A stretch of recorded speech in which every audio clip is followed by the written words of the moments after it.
সবার প্রথমে আপনাদের সবাইকে আমার পরিচয়টা দিয়ে নিই। আমি হলাম ফিরোজ হাসান, বাবা মায়ের আদরের ছোট সন্তান। চলেন গল্পে ফেরা যাক, বাকি পরিচয় গল্পে পেয়ে যাবেন। তো আজ আমার অফিসের প্রথম দিন, আর আজকে আমি লেট। আজকে রাস্তায় অনেক জ্যাম ছিল, যার কারণে অফিসে আসতে প্রায় 30 মিনিট লেট হয়। জানি না আজকে আমার কপালে কি আছে। অফিসে আসলাম, কিছু কলিগের সাথে পরিচয় হলাম। পরে নিজের ডেস্কে বসলাম। বসতে না বসতেই পিয়ন আসলো আর বলল, স্যার, আপনাকে ম্যাডাম তার কেবিনে ডেকেছেন। ঠিক আছে আমি যাচ্ছি। পিয়ন চলে গেল আর আমি ভয়ে ভয়ে ম্যাডামের কেবিনের সামনে গেলাম। কেবিনের দরজায় নক করলাম। ম্যাম আসতে পারি? হুম, আসুন। আমি নিচের দিকে তাকিয়ে কেবিনে প্রবেশ করলাম। জানি না আজকে আমার কি অবস্থা হবে। তো আপনার নাম কি? ফিরোজ হাসান। তো আজকে আপনার অফিস প্রথম দিন আর আজকে আপনি লেট, কারণ কি? সরি ম্যাডাম, আজকে রাস্তায় অনেক জ্যাম ছিল, যার কারণে অফিসে আসতে একটু লেট হয়ে যায়। ঠিক আছে, আজকে আপনার প্রথম দিন তাই কিছু বললাম না, নেক্সট টাইম যেন এমন না হয়। ঠিক আছে ম্যাডাম।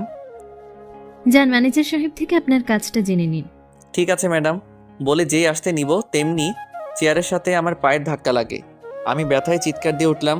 তখন ম্যাডাম বলল, কি ব্যাপার, আপনি দেখে চলাফেরা করতে পারেন না? সরি ম্যাডাম বলে যেই ম্যাডামের দিকে তাকালাম আমি পুরোপুরি অবাক, কারণ আমার সামনে আমার স্কুল লাইফের ভালোবাসা দাঁড়িয়ে আছে। সাদিয়াকে আমি স্কুল লাইফ থেকে ভালোবাসি, কিন্তু কোনো দিন বলতে পারিনি, কারণ সাদিয়া অনেক রাগী ছিল। তাই ওকে বলার কখনো কোনো সাহস পাইনি। তারপর এসএসসি পরীক্ষা দিয়ে স্কুল থেকে চলে আসলাম, আর কখনো ওর খোঁজ খবর রাখিনি। কিন্তু শুনছিলাম সাদিয়ারা নাকি ঢাকা চলে গেছে। আজকে অনেক বছর পর আমি সাদিয়াকে দেখছি। ওকে দেখে মনে হচ্ছে যেন আকাশ থেকে কোনো পরী এসেছে। এত সুন্দর কোনো মেয়ে হয় নাকি? আমি ওর মাঝে হারিয়ে যাচ্ছি। হঠাৎ কে যেন আমার চোখের সামনে চুটকি বাজালো, আর আমি বাস্তবে ফিরে আসলাম। তখন ম্যাডাম বলল, কি ব্যাপার, কোথায় হারিয়ে গেলেন আপনি? সাদিয়া তুমি এখানে? ঠাস। কি হলো, বোঝেন নাই তাই তো? সাদিয়া তার নরম হাত দিয়ে প্রচণ্ড গতিতে আমার গালে একটা থাপ্পড় মারল। আজকে নিয়ে দুইবার সাদিয়া আমার গালে থাপ্পড় মারল। আপনারা আবার ভাইবেন না আমি কোনো লুচ্চামি করছিলাম। স্কুলে থাকতে আমি আমাদের ক্লাসের একটা মেয়ের সাথে কথা বলতেছিলাম, মানে মেয়েটি আমার সাথে কথা বলতেছিল। হঠাৎ কোথা থেকে যেন সাদিয়া আসলো আর আমার গালে প্রচণ্ড গতিতে থাপ্পড় মারে আর বলে, তোকে বলেছিলাম না কোনো মেয়ের সাথে লুচ্চামি করবি না। তখন আমার সাথে যে মেয়েটি আসছিল সে বলল, সাদিয়া, তুই ভুল বুঝছিস। আমি শুধু ওর সাথে পড়ার বিষয় নিয়ে কথা বলতেছিলাম। সাইমা কথাটি বলতে না বলতে ঠাস, এবার একটা সাইমার গালে পড়ছে। ও থাপ্পড়টা মেরে চলে যায়। তারপর থেকে কোনো মেয়ে আমার সাথে কথা বলেনি, একমাত্র সাদিয়ার ভয়ে। সাদিয়া আমাকে এত জোরে থাপ্পড় মারবে আমি ভাবতে পারিনি। আমি সাদিয়ার দিকে করুণ দৃষ্টিতে তাকিয়ে আছি। তখন সাদিয়া বলল, আপনার সাহস কি করে হয় আমার নাম নেওয়ার? আপনি কি ভুলে গেছেন এটা অফিস আর আমি এই অফিসের এমডি? সেজন্য রেসপেক্ট দিয়ে কথা বলুন। সরি ম্যাডাম, ভুল হয়ে গেছে।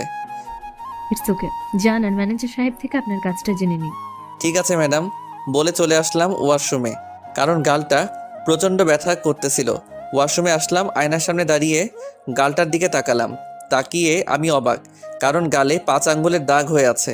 এত জোরে কেউ কাউকে থাপ্পড় মারে? 10 মিনিট লাগিয়ে গালে পানি দিলাম, কারণ কেউ যদি দেখে তাহলে বলবে আমি নিশ্চয়ই কোনো মেয়ের সাথে লুচ্চামি করছিলাম, তাই আমাকে মেরেছে। কিন্তু সত্যি কথাটা তো আপনারা আর আমি জানি। প্লিজ কাউকে বলবেন না, তাহলে আমার ইজ্জত প্লাস্টিক হয়ে যাবে। ওয়াশরুম থেকে এসে নিজের ডেস্কে গেলাম। তারপর ম্যানেজার আমাকে আমার কাজ বুঝিয়ে দিলেন। আমি আমার মাথাটা ঘুরিয়ে দেখলাম সাদিয়ার কেবিনে আমার ডেস্ক বরাবর। আমার ডেস্ক থেকে ওকে দেখা যাচ্ছে। কত অপরূপ সুন্দরী লাগছে ওকে। এক দৃষ্টিতে আমি ওর দিকে তাকিয়ে আছি। হঠাৎ সাদিয়া আমার দিকে তাকালো, আর আমি ওকে দেখে ভ্যাবাচাকা খেয়ে গেলাম। মাথা ঘুরিয়ে নিজের কাজে মনোযোগ দিলাম। কাজ করতে করতে দুপুর হয়ে গেছে, সবাই লাঞ্চ করতে যাচ্ছে। তাই আমিও উঠলাম যে আসতে নিব। তেমনি 4 জন কলিগ আমার সামনে আসলো। তাদেরকে দেখে আমি পুরো অবাক। আমার সামনে আমার স্কুল লাইফের বন্ধু আসলো, মিজান, সাইমা, হাসিব, সোহান। আমি তাদেরকে দেখে অবাক। তখন তাদেরকে বললাম, কি রে, কেমন আছিস তোরা? তারা চারজন একসাথে উত্তর দিল, আলহামদুলিল্লাহ ভালো আছি, তুই কেমন আছিস? আলহামদুলিল্লাহ ভালো আছি। তারপর ওদের সাথে আরও অনেক কথা বললাম। চল লাঞ্চ করে আসি। হুম, চল। আমরা সবাই একসাথে ক্যান্টিনে আসলাম। তারপর খাবার অর্ডার করলাম। আজকে অনেক দিন পর আমরা 4 বন্ধু একসাথে বসলাম। খাবার খেয়ে আবার যার যার কাজে মনোযোগ দিলাম। হঠাৎ সাদিয়ার কথা মনে হলো। সাদিয়ার কেবিনের দিকে তাকিয়ে দেখলাম ও ওর কাজ করছে। জানি না ও লাঞ্চ করেছে কিনা। যাই হোক, নিজের কাজে মনোযোগ দিলাম। বিকেল 5টায় অফিস ছুটি হলো। আমরা 4 বন্ধু একসাথে অফিস থেকে বের হলাম। তখন আমি বললাম, সাইমা শোন, বল। সাদিয়ার সাথে কি তোর কোনো কথা হয় না? না, ওর সাথে প্রয়োজন অথবা অফিসের কোনো কাজ ছাড়া কথা হয় না। ও হঠাৎ ওর কথা জিজ্ঞেস করলি? না, এমনি ওদের সাথে কথা বলতেছিলাম, তখন দেখলাম সাদিয়া অফিস থেকে বের হয়ে একটা গাড়িতে উঠে চলে গেল।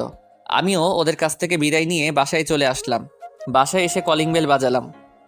কিছু সময় পর ভাবি এসে দরজা খুলে দিল। আমি ভাবির কপালে একটা চুমু দিয়ে ভিতরে আসলাম। তখন ভাবি জিজ্ঞেস করলো, আমার কিউট ভাই, আজকে তো অফিসের প্রথম দিন, কেমন কাটলো? ভালো কেটেছে, কারণ আমার ভালোবাসাকে অনেক দিন পর আমার কাছে পেয়েছি। কি ব্যাপার, তোমাকে এত খুশি লাগছে কেন? না, এমনি। নেহি, ডাল মে তো কুছ কালা হে, বলো কি হয়েছে? পরে বলবো, আগে বলো আম্মু কোথায়? আম্মু তার রুমে আছে, যাও। ঠিক, আম্মুর রুমে আসলাম, দেখলাম আম্মু ঘুমিয়ে আছে। তাই আর ডাক না দিয়ে আমি আমার রুমে চলে আসলাম।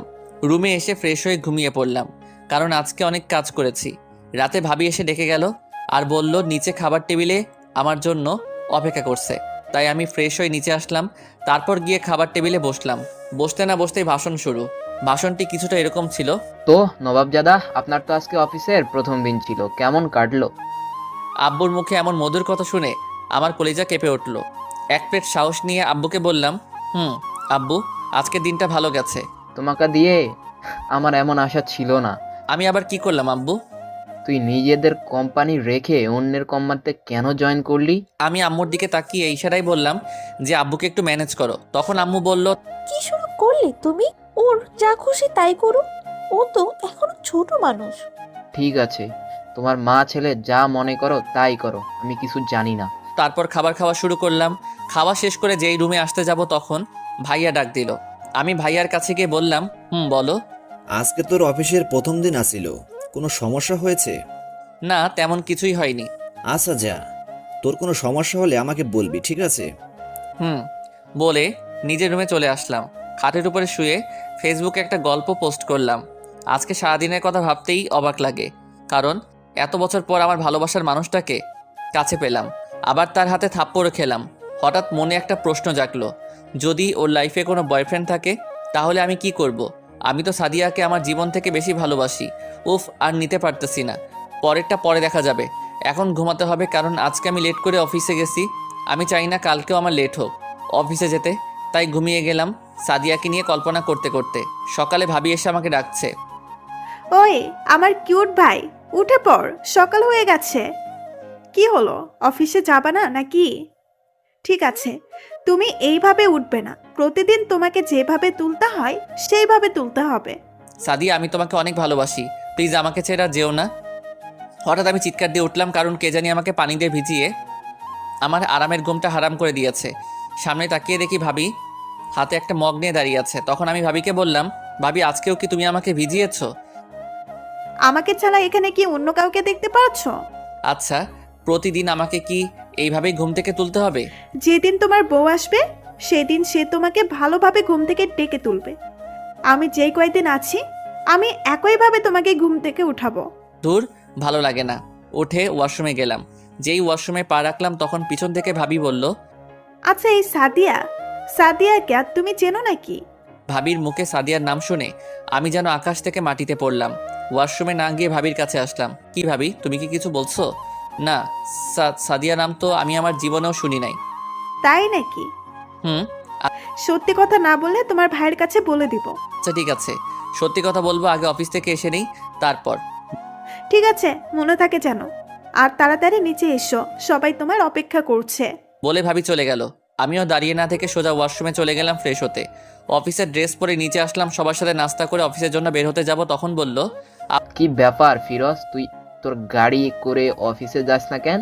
আব্বু, আমি আর কিছুদিন পর থেকে গাড়ি ব্যবহার করব। এখন একটু স্বাভাবিকভাবে চলাফেরা করতে ভালো লাগে। তারপর সবার থেকে বিদায় নিয়ে অফিসে চলে আসলাম। আজকে বাঁচা গেল, কারণ আজকে একটু তাড়াতাড়ি অফিসে আসলাম। একটু পর দেখলাম আমার কলিগ প্লাস বন্ধু সোহান আসতেছে। তখন আমি বললাম, কিরে দোস্ত, কি অবস্থা তোর? ভালো। তোর?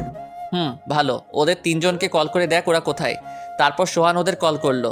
কিছু সময়ের মধ্যে ওরা সবাই এসে পড়লো। চল কফি খেয়ে আসি, এখনো সময় আছে। চল। তারপর আমরা সবাই কফি খেয়ে অফিসে আসলাম এবং যার যার ডেস্কে যেয়ে বসলাম। আজকে আমার পাখিটা এখনো পর্যন্ত আসেনি। আমি আমার কাজে মনোযোগ দিলাম। কিছু সময় পর দেখলাম সাদিয়া অফিসে আসলো আর এসে সোজা তার কেবিনে ঢুকে গেল। আজকে ওকে দেখে মনে হচ্ছে রাতে মনে হয় অনেক কান্না করছে। আমিও আর কোনো কথা না বলে নিজের কাজ করতে লাগলাম। এইভাবে কাজ করতে করতে দুপুর হয়ে গেল। আমরা 5 জন মিলে একসাথে ক্যান্টিন থেকে খাবার খেয়ে আসলাম। ও অফিসে এসে নিজের ডেস্কে বসলাম। সাদিয়ার কেবিনের দিকে তাকিয়ে দেখলাম ও নেই। ভাবলাম হয়তো লাঞ্চ করতে গেছে। বিকেল 5টায় অফিস ছুটি হলো। আজকে দুপুরের পর আর সাদিয়ার সাথে দেখা হয়নি। তারপর বন্ধুদের কাছ থেকে বিদায় নিয়ে বাসায় চলে আসলাম। বাসায় এসে কলিং বেল চাপ দিতে দরজা খুলে দিল। তাকিয়ে দেখি ভাবি এসে দরজা খুলে দিল। ভাবি আর আম্মুর সাথে কিছুক্ষণ কথা বলে রুমে এসে ফ্রেশ হয়ে ক্লান্ত লাগতেছিল, তাই ঘুমিয়ে গেলাম। রাতে ভাবি এসে খাবার খেতে ডেকে গেল। ফ্রেশ হয়ে নিচে আসলাম, দেখলাম সবাই আমার জন্য অপেক্ষা করছে, তাই তাড়াতাড়ি খাবার টেবিলে বসে পড়লাম। খাবার খেয়ে রুমে চলে যাচ্ছিলাম, তখন ভাবি ডাকলো। আমি ভাবির কাছে এসে বললাম, বলো কি হয়েছে? মানে? তুমি আমাকে কিসের জন্য ডাক দিছো সেটা বলো। সেটা তো বলবো, কিন্তু তোমার কাছে না, তোমার ভাইয়ের কাছে। এই বলে ভাবি চলে গেল আর বলল, তোমার ভাই ছাদে আছে, তাড়াতাড়ি আসো। কি আর করা, ছাদে আসলাম। গিয়ে দেখি ভাবি ভাইয়াকে বলতেছে, এই শোনো, তোমার ভাই প্রেমে পড়েছে। কি? ঠিক শুনছো, আমাদের নবাবজাদা প্রেমে পড়েছে।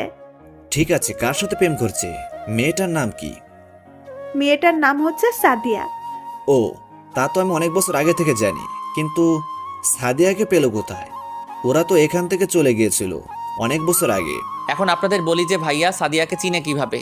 আমি যে দিন সাদিয়াকে প্রথম দেখেছিলাম ক্লাস 6-এ, সেদিন থেকে আমি সাদিয়াকে ভালোবেসে ফেলি। স্কুল থেকে বাসায় এসে ভাইয়াকে বলি সাদিয়ার কথা, কারণ আমি আমার ভাইয়ের কাছে সব কথা শেয়ার করি। ভাইয়ার আর আমার সম্পর্ক ছিল বন্ধুর মতো। আমাদের পরিবারের সবাই চিনে সাদিয়াকে, কারণ সাদিয়া আমাদের বাসায় অনেকবার এসেছিল। তাই আমি ছাদে আসলাম। ভাইয়া আমাকে দেখে আমার কাছে এসে জিজ্ঞেস করলো আমি সাদিয়াকে কোথায় দেখেছি। আমি বললাম, আচ্ছা বলো তো, আমি যে কোম্পানিতে চাকরি করি সেই কোম্পানির নাম কি? তুমি সাদিয়া ইন্ডাস্ট্রিতে চাকরি করছো, তাতে কি হয়েছে? এই কোম্পানি সাদিয়ার আব্বুর। এখন সাদিয়া ওই কোম্পানির এমডি। ও, তাহলে তুই ওর সাথে কথা বলেছিলি? বলেছিলাম। কথা না বলে গুনিটা আমাকে থাপ্পড় মারছে। হা হা, ও আগের মতো এখনো তেমনি রাগী।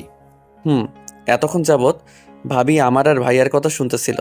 ভাবি বলল, তার মানে তুই সাদিয়াকে ছোট থাকতে ভালোবাসিস?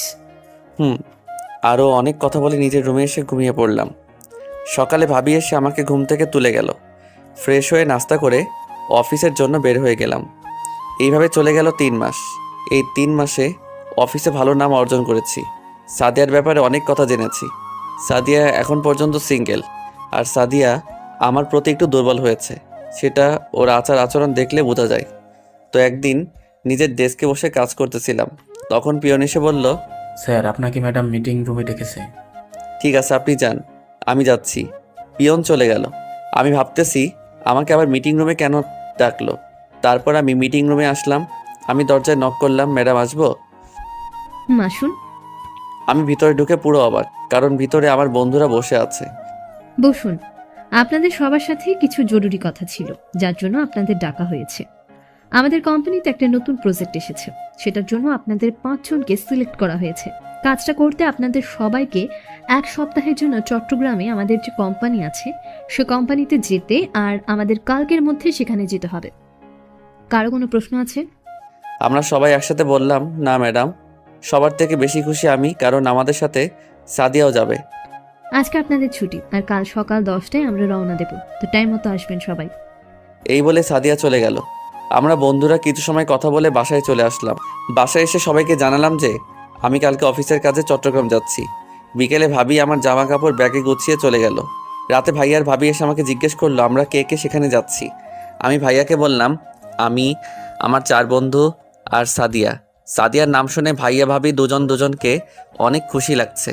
তখন ভাইয়া বলল, দেখো ওর রাগটা ভাঙতে পারছো নাকি? সাদিয়া আমাকে অনেক জ্বালিয়েছে, এখন আমি জ্বালাবো। ঠিক আছে, যা ইচ্ছে করিস, কিন্তু মাত্রা বেড়ে কিছুই করিস না, কারণ ও অনেক রাগী। তখন ভাবি বলল, নিচে গিয়ে খাবার খেয়ে রুমে এসে ঘুমিয়ে গেলাম। কালকে সকালে তাড়াতাড়ি উঠতে হবে। সকালে ভাবি এসে ডেকে গেল। উঠে ফ্রেশ হয়ে রেডি হলাম। নিচে গিয়ে খাবার খেয়ে সবার কাছ থেকে বিদায় নিয়ে চলে আসলাম অফিসের সামনে, কারণ এখানে সবাইকে আসতে বলা হয়েছে। আমি অফিসের সামনে এসে পুরো অবাক সাদিয়াকে দেখে। সাদিয়াকে অপরূপ সুন্দর দেখাচ্ছে। সাদিয়া নীল জামা পরেছে, সাথে এক হাতে কয়েকটা নীল চুড়ি, এক হাতে ঘড়ি, কানে ম্যাচিং ঝুমকা, ঘন চুলগুলি খুলে দিয়েছে, চোখে গাঢ় কাজল টেনে, ঠোঁটে হালকা লিপস্টিক পরেছে। সাদিয়াকে দেখতে নীলপরি নীলাঞ্জনার মতো লাগছে, যার মাঝে অনায়াসে ডুব দেওয়া যায়। আমি এক পলকেই সাদিয়ার দিকে তাকিয়ে আছি। হঠাৎ মনে হলো কে যেন আমাকে ধাক্কা দিচ্ছে। তাকিয়ে দেখি আমার বন্ধুরা। তখন সাইমা বলল। সাইমার কথা শুনে আমার সব বন্ধুরা হেসে উঠল। আর সাদিয়ার দিকে তাকিয়ে দেখলাম ও লজ্জায় লাল হয়ে গেছে। সাদিয়াকে এই অবস্থায় আরও সুন্দর দেখাচ্ছে। তারপর আমরা সবাই একটা প্রাইভেট গাড়িতে উঠলাম। শালারা সাদিয়াকে আমার পাশে বসিয়ে আছে। আমার আরেক পাশে বসেছে মিজান, পিছনের দিকে বসেছে হাসিব আর সাইমা, আর সোহান বসেছে ড্রাইভারের সাথে। গাড়ি চলছে তার আপন গতিতে। সাদিয়া তার কানে হেডফোন লাগিয়ে আনমনে গান শুনছে, আর আমি এক দৃষ্টিতে ওর দিকে তাকিয়ে আছি। ওর টানা টানা চোখের দিকে তাকালে ওর প্রতি আরও দুর্বল হয়ে পড়ি। কিছু সময়ের পরে সাদিয়া ঘুমিয়ে পড়েছে। আমার কাঁধে মাথা রেখে মন চাচ্ছে এই সময়টাকে এই জায়গাতে আটকে রাখি। আমি ওর কান থেকে হেডফোনগুলো খুলে দিলাম। তারপর সাদিয়ার হাত থেকে মোবাইলটা নিয়ে মোবাইল ওপেন করে দেখি ওয়ালপেপারে আমার ছোটোবেলার ছবি দেওয়া। আমার মনে অনেক আনন্দ লাগছে, কারণ সাদিয়া এখনও আমাকে ভালোবাসে। সাদিয়ার মোবাইলটা ওর ব্যাগে রেখে দিলাম। তারপর আমিও সাদিয়াকে দেখতে দেখতে ঘুমিয়ে পড়লাম। কিছু সময় পর গাড়ি একটা রেস্টুরেন্টের সামনে থামলো। লাঞ্চ করার পর আবার আমাদের জার্নি শুরু। অবশেষে কয়েক ঘন্টা পর আমরা চট্টগ্রামে পৌঁছে গেলাম। আমরা সবাই একটা বাড়ির সামনে নামলাম। সামনে থেকে একটা মেয়ে এসে কিছুক্ষণ কথা বলল। মেয়েটাকে দেখতে অনেক সুন্দর, যে কেউ দেখলে ক্রাশ খাবে নিশ্চিত। তারপর একে একে ম্যাডাম আমাদের পরিচয় করিয়ে দিলেন আর বললেন আমরা এখানে যে কোম্পানিতে কাজের জন্য এসেছি সেই কোম্পানির ম্যানেজার এই মেয়ে। মেয়েটির নাম হচ্ছে রোজা। রোজা বলল আমরা সবাই এই কয়দিন এই বাসায় থাকবো। রোজা আমাদের একে একে আমাদের সবার রুম দেখিয়ে দিল। বাসাটা অনেক বড়, তাই সবার রুম আলাদা। আমার রুমের পাশের রুমটা রোজার। আমি রুমে ঢুকলাম। রুমটা অনেক গোছানো, দেখে ভালো লাগলো। তারপর চলে গেলাম ওয়াশরুমে। ঝর্ণার নিচে পানি ছেড়ে কিছু সময় দাঁড়িয়ে থাকলাম। অনেক ক্লান্ত লাগতেছিল।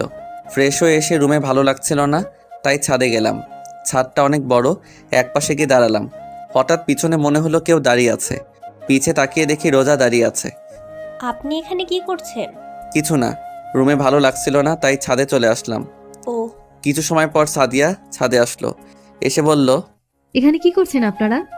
পিছনে তাকিয়ে দেখি সাদিয়া চোখ লাল করে আমাদের দিকে তাকিয়ে আছে।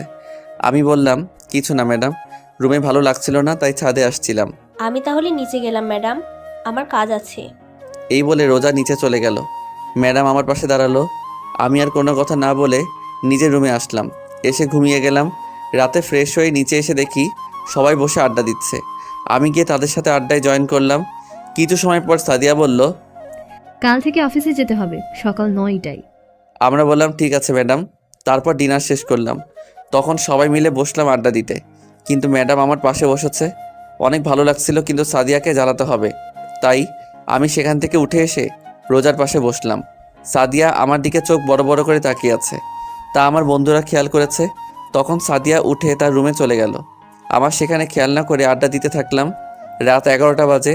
আমরা সবাই যার যার রুমে চলে এলাম। ঘুমাতে হবে, কালকে আবার অফিস আছে। শুয়ে শুয়ে ভাবতে লাগলাম কাল থেকে সাদিয়াকে কিভাবে চালাবো। কিছু সময় পর ঘুমিয়ে গেলাম। সকালে রোজা এসে ঘুম থেকে ডেকে তুলে গেল। ফ্রেশ হয়ে নিচে চলে আসলাম। নাস্তা করে নির্দিষ্ট সময় সবাই অফিসে চলে আসলাম। আমাদের যে কাজের জন্য এখানে আসা সেই কাজ শুরু করে দিলাম। এইভাবে আরও 5টা দিন চলে গেল। আজকে আমরা যেই প্রজেক্ট নিয়ে কাজ করছিলাম তা শেষ হলো। সবাই আজকে অনেক খুশি। তারপর সবাই বাসায় আসলাম। এই কয়দিনে রোজা অনেকটা চেঞ্জ হয়ে গেছে, কারণ সে আপনি থেকে এখন তুমি বলা শুরু করেছে, আর আমাকেও তুমি করে বলতে বলেছে। এই কয়দিন সাদিয়াকে অনেক ইগনোর করেছি। ও অনেকবার কথা বলতে এসেছিল, কিন্তু আমি কোনো কথা বলিনি। ছাদে এসে দাঁড়িয়ে আছি। পেছন থেকে, কি করছো এখানে? তেমন কিছু না। ও আচ্ছা, তোমাকে একটা কথা বলার ছিল। বলো। কিভাবে যে বলি। সমস্যা নেই, তা বলার বলে ফেলো। না কিছু না, এমনি আর কি। আমি আর কিছু বললাম না। কিছু সময় পর সাইমা এসে ডেকে গেল ডিনার করার জন্য। আমি আর রোজা একসাথে নিচে আসলাম। খাবার টেবিলে গিয়ে বসলাম। সাদিয়া বলল, আমরা তোমাদের সবাইকে একটা গুড নিউজ দিতে চাই। সবাই আগ্রহ নিয়ে সাদিয়াকে জিজ্ঞেস করলাম কি। আমাদের প্রজেক্টটা ভালোভাবে শেষ হওয়ার কারণে আমরা আরও 5 দিন এখানে থেকে এনজয় করব। আর কালকে আমরা যাচ্ছি কক্সবাজার। সবাই অনেক খুশি হলো। তারপর খাবার খেয়ে সবাই আড্ডা দিতে বসছে। আমি ওদেরকে বললাম আমার ভালো লাগছে না, তাই আমি রুমে চলে আসলাম।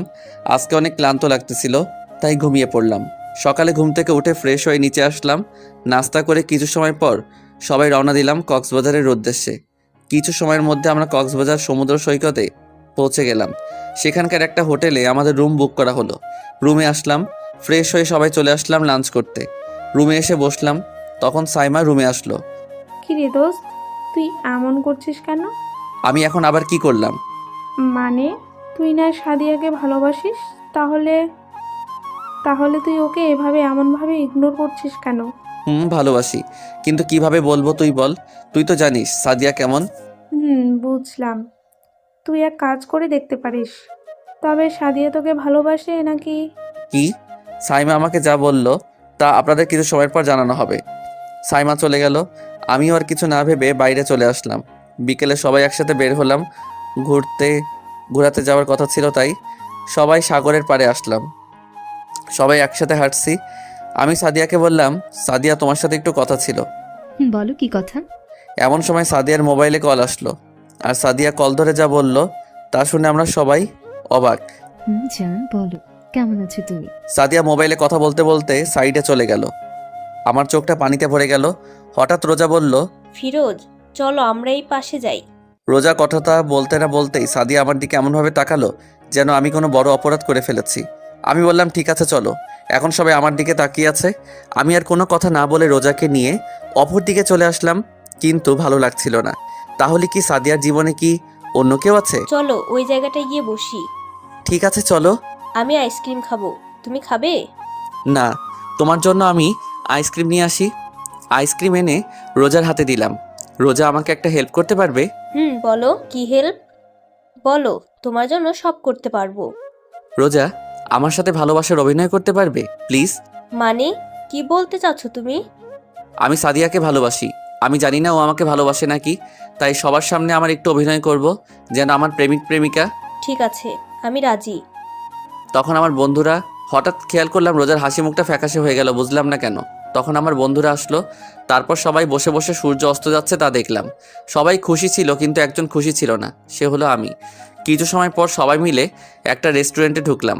সেখানে সবাই অনেক এনজয় করলাম। ডিনার করে রুমে চলে আসলাম। ওয়াশরুমে এসে পানি ছেড়ে ঝর্ণার নিচে বসে পড়লাম। অনেক কান্না আসতেছে। ফ্রেশ হয়ে খাটে বসে মোবাইলে সাদিয়ার ছবি দেখতে লাগলাম। কত মায়াবী লাগছে সাদিয়াকে। সারাটা রাত না ঘুমিয়ে কাটিয়ে দিলাম। এইভাবে আরও একটি দিন চলে গেল। এখন সবাই ভাবছে রোজার সাথে আমার কিছু চলছে, কিন্তু সত্যটা কি তা শুধু আমি আর রোজা জানি। সারাদিন সবাই অনেক মজা করলাম, কিন্তু বিকেলবেলা এমন কিছু ঘটবে তা কেউ আশা করতে পারিনি। কারণ বিকেলবেলা আমরা সবাই সমুদ্র পাড়ে হাঁটছি। হঠাৎ রোজা আমার সামনে হাঁটু গেড়ে বসলো আর বলতে লাগলো, ফিরোজ, আমি তোমাকে অনেক ভালোবাসি। যেদিন থেকে তোমাকে প্রথম দেখেছিলাম সেদিন থেকে তোমার প্রতি আমার একটা ভালো লাগা কাজ করছে। প্লিজ আমাকে ফিরিয়ে দিও না, আমি তোমাকে অনেক ভালোবাসি। রোজা কথাগুলো বলতে না বলতেই ঠাস ঠাস এমনভাবে 4 থাপ্পড় এসে আমার গালে পড়ে। থাপ্পড়গুলো অনেক জোরে পড়ে, মাথাটা ভনপন করে ঘুরাচ্ছে। সামনে তাকিয়ে দেখি থাপ্পড়গুলো আর কেউ না, সাদিয়া এসে মেরেছে। সবাই অবাক হয়ে সাদিয়ার দিকে তাকিয়ে আছে। সাদিয়া কান্না করতে করতে বলতে লাগলো, তোকে অনেক ভালোবেসেছিলাম, আর তুই ছি, ছোট বলে তোকে যেদিন ছেড়ে চলে গিয়েছিলাম সেই দিন অনেক কান্না করেছিলাম। ভেবেছি তোকে আমি হারিয়ে ফেলেছি। তোকে যেদিন অফিসে দেখেছিলাম তখন তোকে দেখে অনেক খুশি হয়েছিলাম। মনে হচ্ছিল আমি আমার হারিয়ে যাওয়া ভালোবাসাকে আবার খুঁজে পেয়েছি। সেদিন তোকে থাপ্পড় মেরেছিলাম কারণ তোর প্রতি আমার অনেক অভিমান হয়েছে। সেদিন রাত্রে বাসায় গিয়ে অনেক কেঁদেছিলাম, তোকে থাপ্পড় মেরেছিলাম তাই। আবার খুশিতেও, কারণ আল্লাহ তাআলা আমাকে আবার ভালোবাসা ফিরিয়ে দিয়েছে। আমি ভেবেছিলাম তোকে প্রপোজ করব, কিন্তু তুই তো আমার সাথে কথাও বলতি না। হঠাৎ নতুন প্রজেক্ট আসে, তাই আমি ভাবি তোকে সেখানে ঘুরতে গিয়ে প্রপোজ করব, কিন্তু তুই এখানে এসে আমাকে একবারই ইগনোর করছিস। ভেবেছিলাম হয়তো অভিমান করেছিস, তাই কক্সবাজার আসার প্ল্যান করি। ভেবেছিলাম এখানে তোকে প্রপোজ করব, কিন্তু তুই এখানে এই মেয়ের সাথে লুচ্চামি করছিস। আর কখনো আমার সামনে আসবি না, আমি তোকে ঘৃণা করি, আই হেট ইউ। বলে সাদিয়া কান্না করতে করতে চলে গেল। সাদিয়ার পিছে আমার বন্ধুরাও চলে, যদি কোনো সমস্যা হয় তাই। আর আমি সেই জায়গায় মূর্তি হয়ে দাঁড়িয়ে আছি। আমি কি করলাম? যেই মেয়ে আমাকে এত ভালোবাসে আমি তার ভালোবাসার পরীক্ষা নিচ্ছিলাম। ও আপনাদের তো বলা হয়নি সেই দিন সাইমা আমাকে কি বলেছিল। তাহলে শুনুন, মানে পড়ুন। বুঝলাম। তুই এক কাজ করে দেখতে পারিস। তবে সাদিয়া তোকে ভালোবাসে নাকি? কি করতে হবে? শোন, মেয়েরা যাকে ভালোবাসে তাকে অন্য মেয়েদের সাথে দেখতে পারে না। তাই তুই এক কাজ কর, সাদিয়ার সামনে অন্য মেয়েদের সাথে থাকবি, কথা বলবি। তাহলে দেখতে পারবি সাদিয়া তোকে ভালোবাসে নাকি। বেশি কিছু হবে না, আমি আছি তো। আমি আর কিছু না বলে রুম থেকে বের হয়ে যাই। বাইরে এসে সাইমার কথাগুলো বলছিলাম, হঠাৎ কাঁধে কারো স্পর্শ করে পিছনে তাকিয়ে দেখি রোজা। কি হয়েছে তোমার? কোনো সমস্যা? না, কোনো সমস্যা নাই। তারপর রোজা সেখান থেকে চলে যায় আর আমিও রুমে চলে আসলাম আর এসে শুয়ে পড়লাম। বাকিগুলো আপনারা তো জানেনই। সেখানে বসে বসে ভাবছিলাম আমি এটা কি করে ফেললাম, কেন ওর ভালোবাসার পরীক্ষা নিতে গেলাম। মেয়েটা কত ভালোবাসে আমাকে আর আমি তা বুঝতে পারলাম না। অনেক কান্না করলাম, আমার ভুলের কারণে আজকে এমন হলো। অনেক লেট করে হোটেলে আসলাম। নিজের রুমে এসে দেখলাম সব বন্ধুরা বসে আছে সাদিয়া আর রোজা ছাড়া। হঠাৎ ঠাস সোহান আমাকে থাপ্পড় মারলো আর বলতে লাগলো, কেন এমন করেছিস ওর সাথে? ও তো স্কুল লাইফ থেকে তোকে ভালোবাসতো, তাই তো ও কোনো মেয়ের সাথে তোকে মিশতে দিত না। তারপরে তুই বুঝলি না। আমি সোহানাকে জড়িয়ে ধরে বললাম, ভাই বিশ্বাস কর, আমি শুধু ওর মুখ থেকে বের করতে চেয়েছিলাম যে ও আমাকে ভালোবাসে। তুই কি জানিস না মেয়েদের বুক ফোটে কিন্তু মুখ থেকে কথা বের হয় না? সরি দোস্ত, আমি আর এমন করব না। সাদিয়াকে বল না একবার আমার সাথে কথা বলতে। সাদিয়া তো বিকেল থেকে এসে রুমে ঢুকেছে আর বের হয়নি। ওকে অনেক ডেকেছি তবুও কোনো কাজ হয়নি। কথাটা শোনা মাত্র আমি দৌড়ে সাদিয়ার রুমের দরজার সামনে দাঁড়িয়ে অনেক ঢাকলাম, কিন্তু ও দরজা খুললো না। আমার বন্ধুরা আমাকে ধরে রুমে নিয়ে আসলো। একটা রাত না ঘুমিয়ে কাটিয়ে দিলাম আমরা। সকালবেলা এমন কিছু হবে তা আমি ভাবতেই পারিনি। ভোর রাতে সাইমা, সোহান, হাসিব, মিজান ওরা সবাই ঘুমিয়ে যায়। সকালে সবার ঘুম থেকে ওঠার আগে আমি সাদিয়াকে রুমের সামনে আসলাম। আধা ঘন্টা লাগিয়ে দরজায় নক করলাম। তারপর সাদিয়া এসে দরজা খুলে দিল। সাদিয়াকে দেখে আমার চোখে কান্না এসে পড়লো। এ মনে হয় সারা রাত না ঘুমিয়ে কান্না করতে করতে কাটিয়ে দিয়েছে। চেহারাটা একদম বাজে দেখাচ্ছে, চোখের নিচে কালো দাগ হয়ে গেছে। হঠাৎ আমি ওর হাতের দিকে খেয়াল করলাম, ওর হাতে ওর জামা কাপড়ের ব্যাগ। মনে হচ্ছে ও এখান থেকে চলে যাবে। আমার ভাবনা কাটিয়ে সাদিয়া বলল, একটু সাইড হয়ে দাঁড়ান, আমি বের হব। আমার ওর চলে যাওয়ার কথা শুনে আমার রাগ উঠে গেলে রাগে ওর হাত ধরে রুমের ভিতরে নিয়ে দরজা লাগিয়ে দিলাম। সাদিয়া ভয়ে চুপসে গেছে, এটা ওর চেহারা দেখে বোঝা যাচ্ছে। কোথায় যেতে চাচ্ছিলে? কি হলো, এমন মরা কান্না করছো কেন? কেউ কি মারা গেছে? আমি কাউকে জবাব দিতে বাধ্য নই। সাদিয়া, তুমি কালকে যা দেখেছো তার সব ভুল। আমি তোমাকে অনেক ভালোবাসি। প্লিজ আমাকে বোঝানোর একটু সময় দাও। প্লিজ, আপনি এখান থেকে চলে যান। সাদিয়া প্লিজ একটু সময় দাও আমাকে বোঝানোর। প্লিজ একটু সময়।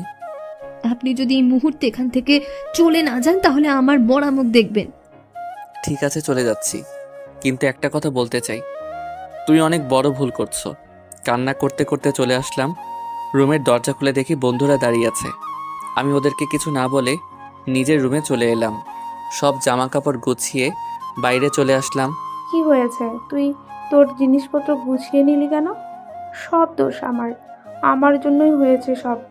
চল, সব এখন আমিই ঠিক করে দিব। দেখ দোস্ত, তুই চলে যাস না, সব কিছু ঠিক হয়ে যাবে। না রে দোস্ত, বাসায় একটু সমস্যা হয়েছে, তাই চলে যাচ্ছি। ভুলে যাস না আমরা তোর বন্ধু। আমাদের কাছে তুই মিথ্যা কথা বলছিস। সব হারামিগুলো এসে আমাকে জড়িয়ে ধরলো। দোস্ত, এখন আমার যেতে হবে, প্লিজ আমাকে যেতে দে। অনেক বোঝানোর পর ওরা আমাকে ছাড়লো। দেখলাম সাইডে রোজা দাঁড়িয়ে আছে। রোজা, তুমি আমার জন্য যা করেছো তার জন্য অনেক ধন্যবাদ তোমাকে। আল্লাহ হাফেজ, আর দেখা নাও হতে পারে। চলে আসলাম সেখান থেকে। বুকটা অনেক ব্যথা করছে। অনেক কষ্টে বাসে উঠলাম। অঝরে চোখের পানি পড়ছে, যেন কান্নার বাঁধ ভেঙে গেছে। অপরদিকে সাদিয়াও কারো কোনো কথা না শুনে বের হয়ে গেল। অনেক কষ্টে বাসায় আসলাম। বাসার কলিং বেল চাপতেই ভাবি এসে দরজা খুলে দিল। আমাকে দেখে জড়িয়ে ধরল। বাসার ভিতরে ঢুকলাম। কেমন আছো ভাবি? তোকে ছাড়া কিভাবে ভালো থাকি? তোকে ছাড়া পুরো বাসা খালি লাগছিল। এখন তুই এসে পড়েছিস, এখন সবাই ভালো থাকবে। কি হয়েছে ফিরোজ, তোর অবস্থা এমন কেন? মনে হয় রাতে ঘুমাস না, কান্না করিস। আরে না, কি বলো, তোমাদের থেকে অনেক দিন দূরে ছিলাম, আবার জার্নি করে এসেছি, তাই এমন দেখাচ্ছে। ফিরোজ, আমি তোকে সত্যি কথা বলতে বলেছি। আরে কিছু না, তুমি বলো আম্মু কোথায়? আম্মু তার রুমে হয়তো ঘুমাচ্ছে। ঠিক আছে ভাবি, আমি আমার রুমে গেলাম। রুমে চলে এলাম, ভিতরটা কেমন জানি লাগছে। ওয়াশরুমে চলে আসলাম, ঝর্ণায় পানি ছেড়ে ইচ্ছে মতো কাঁদতে লাগলাম। মন যাচ্ছে চিৎকার করে বলতে, কেন হলো আমার সাথে এমন। ঘন্টাখানেক পরে রুমে এলাম, অনেক ক্লান্ত লাগছে, তাই ঘুমিয়ে গেলাম। রাতে ভাবি খেতে ডেকেছিল কিন্তু ভালো লাগছিল না, তাই যাইনি, আবার ঘুমিয়ে গেলাম। হঠাৎ অনেক ক্ষুধা লাগছে, কারণ গতকাল থেকে কিছুই খাইনি। ঘড়ির দিকে তাকিয়ে দেখলাম ভোর 4টা বাজে। ভাবি রুমের সামনে গিয়ে 2-1 বাগ দিতেই ভাবি দরজা খুলে দিয়ে বলল, আমি জানতাম তোমার খিদে লাগবে, তাই তোমার খাবার ফ্রিজে রেখে আসছিলাম। চলো এখন। থ্যাংক ইউ ভাবি। তারপর ভাবি আমাকে খাবার গরম করে দিল। ভাবি আমার ভালো লাগছে না, প্লিজ আমাকে খাইয়ে দিবে। ঠিক আছে। ভাবি আমাকে খাইয়ে দিতে লাগলো। হঠাৎ ভাবি আমাকে জিজ্ঞেস করলো, তুই কি আমাকে একটা কথা বলতে পারবি? কি কথা? সেখানে কি হয়েছিল আমি সব জানতে চাই। ভাবি আমি এসব নিয়ে এখন তোমার সাথে কথা বলতে পারবো না, প্লিজ, জোর করো না প্লিজ, বলে সেখান থেকে চলে আসলাম রুমে। এভাবে আরো 2 দিন চলে গেল, কারোর সাথে কোনো প্রকার কথা বলিনি। ভাবি খাবারের জন্য ডাকলে খেতাম না। রাতে ছাদে বসেছিলাম, হঠাৎ ভাইয়া আর ভাবি আসলো। ভাইয়া আমাকে জিজ্ঞাসা করলো সেখানে কি হয়েছিল। ভাইয়াকে সব কিছু খুলে বললাম। ঠাস, ভাইয়া আমাকে একটা থাপ্পড় মারলো। বলেছিলাম না বেশি কিছু না করতে, তারপরও কেন করলি? যা হবার তা হয়ে গেছে, এখন সামনে কি করবি সেটার চিন্তা কর। কাল থেকে প্রতিদিন অফিসে যাবি, আমি আব্বুকে বলে দেবো, ঠিক আছে? ঠিক আছে। তা এখন অনেক রাত হয়ে গেছে, রুমে যা। ঠিক আছে বলে রুমে চলে আসলাম। এভাবে চলে গেল 1টা বছর। নিজের কেবিনে বসে কাজ করছি, এমন সময় ভাইয়া আসলো আর বলল, ফিরোজ, আমাকে একটা হেল্প করে দিতে পারবি প্লিজ? বলো কি হেল্প? তোর রুহিকে একটু শপিং করতে নিয়ে যাবি প্লিজ ভাই, না করিস না। আমার জরুরি একটা মিটিং আছে, প্লিজ যা না। না আমি পারবো না। প্লিজ মানা করিস না। ঠিক আছে যাব, কিন্তু টাকা তুমি দিবে। ঠিক আছে। বলে ভাইয়া তার মানিব্যাগ থেকে একটা কার্ড দিল। আমি সোজা বাসায় চলে আসলাম। বাসায় কয়েকবার কলিং বেল বাজাতে ভাবি এসে দরজা খুলে দিল। তোমার ভাই আমাকে কল করে বলে দিয়েছে তাড়াতাড়ি ফ্রেশ হয়ে এসো। ঠিক আছে বলে নিজের রুমে চলে এলাম। ফ্রেশ হয়ে বাইরে আসলাম। ভাবি আমার কলিজাটা কোথায়? নিচে ওর দাদুর কাছে। আমরা গাড়ি নিয়ে বেরিয়ে পড়লাম। কিছু সময়ের মধ্যে ভাবির কেনাকাটা হয়ে গেল। ভাবি মিহিকে কোলে নিয়ে হাঁটছে আর আমি শপিং ব্যাগ নিয়ে। হঠাৎ সামনে একটা মেয়ে সামনে আসলো আর এসেই ঠাস। মেয়েটাকে দেখে আমি পুরো অবাক, কারণ মেয়েটা ছিল সাইমা। ওই কুত্তা, কোথায় ছিলি তুই এই কয়দিন? আর আমার কল মেসেজের রিপ্লাই দিস না কেন? আমি কোনো কথা না বলে ওকে জড়িয়ে ধরলাম আর বললাম, রাগিস কেন? আগে বল তুই কেমন আছিস? আগে তুই আমার কথার জবাব দে, আমাকে ছাড়িয়ে। এমনি আর কি। তুই আমার উপর রেগে আছিস তাই না? আরে না, তোর উপর রেগে থাকবো কেন? তুই আমার কিউট একটা কুত্তি। এখন বল তুই কেমন আছিস, আর বাকিগুলোর কি অবস্থা? ভালো আছি। আর বাকিগুলো ভালো আছে। সাদিয়ার সাথে কি তোর কোনো কথা হয় নাই? হয়েছিল, কথা বলতে গেল থাপ্পড় ফ্রি পাইতাম। সরি দোস্ত, আমার জন্য তোদের এমন হয়েছে। বাদ দে তো। তোর সাথে মেয়েটাকে? আমার আপুর মতো ভাবি। ভাবির সাথে সাইমার পরিচয় করিয়ে দিলাম। চল কফি খেয়ে আসি, তোকে একটা গুড নিউজ দেব। আমরা সবাই কফি খেতে আসলাম। হঠাৎ সাইমা বলল, আগামী সপ্তাহে তোর বিয়ে আর তুই আজকে আমাকে বলছিস? সাইমা আমার কথা শুনে রেগে গিয়ে বলল, আর একবার বললে তোর সব দাঁত আমি ফেলে দিব। তোকে কতবার কল করেছি, একটা কলও ধরিসনি। আর এখন বলে আমাকে আগে বলিসনি কেন? আচ্ছা সরি, এখন বল তোর মতো পেতনি কার গায়ে ঘিয়ে চাপলো? দেখ, আমাকে রাগাস না, ছেলে তোর থেকে অনেক বেশি হ্যান্ডসাম। তাই নাকি? তাহলে তো ভালোই। শোন, তুই কিন্তু বিয়ের কিছুদিন আগে চলে আসবি, না হলে তোর অবস্থা খারাপ করে ফেলবো। আচ্ছা ঠিক আছে আসবো। সাইমার সাথে আরও কিছু সময় কথা বলে বাসায় চলে আসলাম। ফ্রেশ হয়ে লাঞ্চ করে ঘুমিয়ে পড়লাম। এইভাবে যেতে লাগলো দিন। এর মধ্যে সাইমা আমাকে অনেক কল করেছে কালকে ওর বিয়ে, আর আমি এখনো পর্যন্ত আসিনি। সারাদিন পর বিকালে রেডি হয়ে বেরিয়ে পড়লাম সাইমার বাসার উদ্দেশ্যে। কিছু সময়ের মধ্যে এসেও পড়লাম। আমার বন্ধুরা আমাকে এসে জড়িয়ে ধরলো, কারণ আজকে অনেক দিন পর আবার আমাদের দেখা হয়েছে। সাইমার বাবা মায়ের সাথে কৌশল বিনিময় করলাম। আঙ্কেলের কাছ থেকে জিজ্ঞেস করলাম সাইমা কোথায়। আমি আর আমার বন্ধুরা মিলে সাইমার কাছে গেলাম। সাইমা অনেক সময় লাগিয়ে ঝাড়ি দিল। অনেক কষ্টকে শান্ত করলাম। তারপর আমরা সবাই মিলে অনেক সময় মজা করলাম। কিছু মেয়ে এসে সাইমাকে স্টেজে নিয়ে গেলে হলুদ দিত, আর আমরা 4 বন্ধু মিলে আড্ডা দিচ্ছি। হঠাৎ আমার চোখ এক জায়গায় আটকে গেল। সাদিয়া একটা ছেলের হাত ধরে কথা বলছে। এটা দেখে আমার অনেক রাগ উঠে গেল। আমি আর কিছু বললাম না। এইভাবে আজকের দিনটা চলে গেল। রাত 10টায় ছাদে গেলাম, গিয়ে দেখি একটা মেয়ে ছাদের এক কোণে বসে কান্না করছে। মেয়েটার সামনে গিয়ে দেখি এটা সাদিয়া। কি হয়েছে তোমার, কান্না করছো কেন? আমার কথা শুনে সাদিয়া কেঁপে উঠল। সাদিয়া কিছু না বলে আমার পাশ কাটিয়ে চলে যেতে লাগলো। আমি সাদিয়ার হাত ধরে ফেললাম। তোমার সাথে আমার কিছু কথা আছে। আপনার কথা শোনার মতো আমার কাছে সময় নেই। সাদিয়াকে একটা হ্যাচকা টান দিয়ে আমার সামনে আনলাম। আমি বললাম না আমার তোমার সাথে জরুরি কথা আছে? আপনার মতো বাজে ছেলের কথা শোনার মতো আমার কাছে সময় নেই। ঠাস! আজকে অনেকদিন পরে তৃপ্তি পেলাম সাদিয়াকে থাপ্পড় মেরে। এখন চুপচাপ আমার কথা শুনবি। তার আগে যেন তোর মুখ থেকে কোনো শব্দ যেন না আসে। আমি বলতে লাগলাম, আমি যেই দিন থেকে তোমাকে প্রথম দেখেছিলাম সেই দিন থেকে তোমাকে ভালোবাসি। তোমাকে অনেকবার বলতে চেয়েছি, কিন্তু তোমার এই রাগের ভয়ে আর বলতে পারিনি। আমি আমাদের অফিসে না গিয়ে তোমার অফিসে কেন জয়েন করেছি জানো? শুধু তোমার জন্য। অফিসের প্রথম দিন তুমি আমাকে থাপ্পড় মেরেছো, সেটা নিয়ে আমার কোনো আপত্তি নেই, কিন্তু তুমি আমাকে আপনি করে কথা বলছো, সেই দিন অনেক কষ্ট হয়েছিল। অনেক দিন তোমাকে আমি আমার মনের কথা বলতে চেয়েছি, কিন্তু কোনোদিন সে সাহস হয়নি। যেই দিন ভেবেছি আজকে তোমাকে আমার মনের কথা বলবো, সেই দিন তুমি ফোনে কার সাথে যেন কথা বললে, আর আমার কথাটা পর্যন্ত শুনোনি। তাই আমি রোজা সাইমা একটা প্ল্যান করি যে তুমি আমাকে ভালোবাসো নাকি। না, তুমি সেদিন আমার কোনো কথা শুনলে না। তুমি তোমার কথাতেই আটকে ছিলে, আর আমাকে তোমার সামনে থেকে চলে যেতে বললে। এই একটা বছর অনেক কষ্টে কাটিয়েছি। অনেকবার তোমার সাথে কথা বলতে এসেছিলাম, কিন্তু প্রতিবারই তুমি আমাকে অপমান করে তাড়িয়ে দিয়েছো। আর না, আমি এতটা বেহায়া হয়ে যাইনি। এখনো তোমার অপমান সহ্য করব। ভালো থেকো, আর কোনোদিন তোমার সামনে আসবো না বলে চলে আসলাম। সাদিয়া বসে কান্না করতে লাগলো। আমি রুমে এসে ঘুমিয়ে পড়লাম। সকালে ফ্রেশ হয়ে নাস্তা করে ছাদে বসে বন্ধুদের সাথে আড্ডা দিচ্ছিলাম। এমন সময় সাইমার সাথে 4 জন মেয়ে আসলো। সাইমা আমাদের তাদের সাথে পরিচয় করিয়ে দিল। সাইমা চলে গেল। আমরা সবাই মিলে আড্ডা দিচ্ছিলাম। হঠাৎ ছাদের বিপরীত পাশে তাকিয়ে দেখলাম সাদিয়া আমাদের দিকে রাগী দৃষ্টিতে তাকিয়ে আছে। আমি ওকে দেখেও না দেখার ভান করে আড্ডা দিতে লাগলাম। অনেক সময় আড্ডা দেওয়ার পরে রুমে চলে আসলাম। রুমে এসে ফ্রেশ হয়ে বাইরে বের হয়ে আসলাম। এর মধ্যে শুনি বর চলে এসেছে। আমি আর আমার বন্ধুরা মিলে একটা প্ল্যান করলাম বরকে একটু ভয় দেখানোর। আমরা 4 জন মিলে বরের সামনে গেলাম। বরের সামনে আমি বন্ধুদের উদ্দেশ্য করে বললাম, ওই তোরা ওকে সাইডে নিয়ে আস। আজকে ওকে মেরে ওর লাশ নদীতে ফেলে দিব। ও আমার ভালোবাসাকে বিয়ে করতে এসেছে। তোর সাহস তো কম না, তুই আমাদের উপর কথা বলিস। হঠাৎ আমাদের পিছন থেকে সাইমা বলে উঠল, কি রে, তোরা এখানে কি করছিস? আমরা সবাই একসাথে উত্তর দিলাম, কিছু না, তোর বরের সাথে কথা বলছিলাম। তোদেরকে আমার চেনা আছে, তোরা কেমন? আরে তোর বরকে জিজ্ঞেস করে দেখ আমরা কেউ কিছু বলেছি কি। ভাই তুমি বলো তো, আমরা তোমাকে কিছু বলেছি কি? ঠিক আছে, বাদ দে। এখন তোদের সাথে ওর পরিচয় করিয়ে দেই। ও হচ্ছে শুভ, আমার হবু স্বামী। আমাদের ওর বরের সাথে পরিচয় করিয়ে দিল।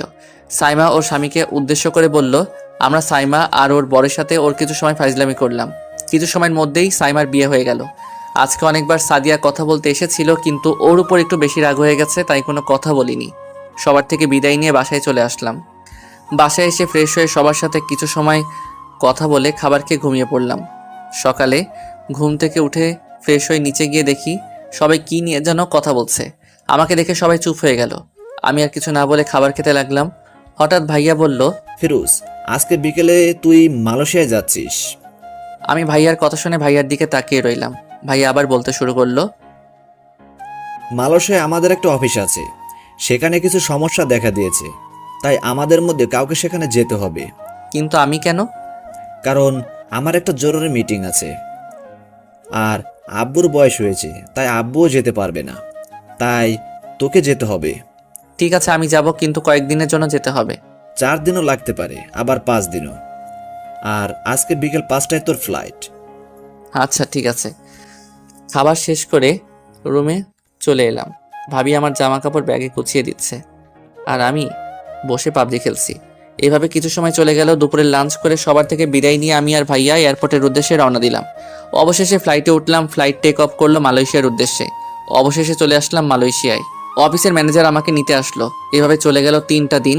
কালকে বাংলাদেশে আবার চলে যাব। রাতে ডিনার করে ঘুমিয়ে পড়লাম। সকালে উঠে ফ্রেশ হয়ে লাঞ্চ করে এয়ারপোর্টের উদ্দেশ্যে রওনা দিলাম। কিছু সময়ের মধ্যেই বাংলাদেশে পৌঁছে গেলাম। এয়ারপোর্ট থেকে বের হয়ে দেখে আমার পরিবারের কেউ নেই। হঠাৎ ড্রাইভার আমার সামনে এসে বলল, আমি কিছু না বলে গাড়িতে উঠলাম। গাড়ি চলছে তার আপন গতিতে। এর মধ্যে আমি বাসায় অনেকবার কল করেছি, কিন্তু কেউ ফোন রিসিভ করেনি। মনের ভিতর কেমন জানি একটা সন্দেহ সৃষ্টি হলো। আর কিছু না ভেবে কিছু সময়ের মধ্যেই বাসায় পৌঁছে গেলাম। কিন্তু বাসায় পৌঁছে আমি পুরো অবাক। পুরো বাস ডেকোরেশন করা হয়েছে। আমি ভাবতে লাগলাম আজকে কি এমন যে এত আয়োজন করা হলো। বাসার কলিং বেল বাজাতেই ভাবি এসে দরজা খুলে দিল। কেমন আছো ভাবি? ভালো আছি। তুই কেমন আছিস? ভালো। আচ্ছা ভাবি, আজকে কি বাসায় কোনো অনুষ্ঠান আছে? আব্বু আম্মুর কাছে জিজ্ঞাসা করো, জানতে পারবে। আব্বু আম্মু কোথায়? তারা তাদের রুমে আছে। আমি আর কোনো কথা না বলে আব্বু আম্মুর রুমে চলে গেলাম।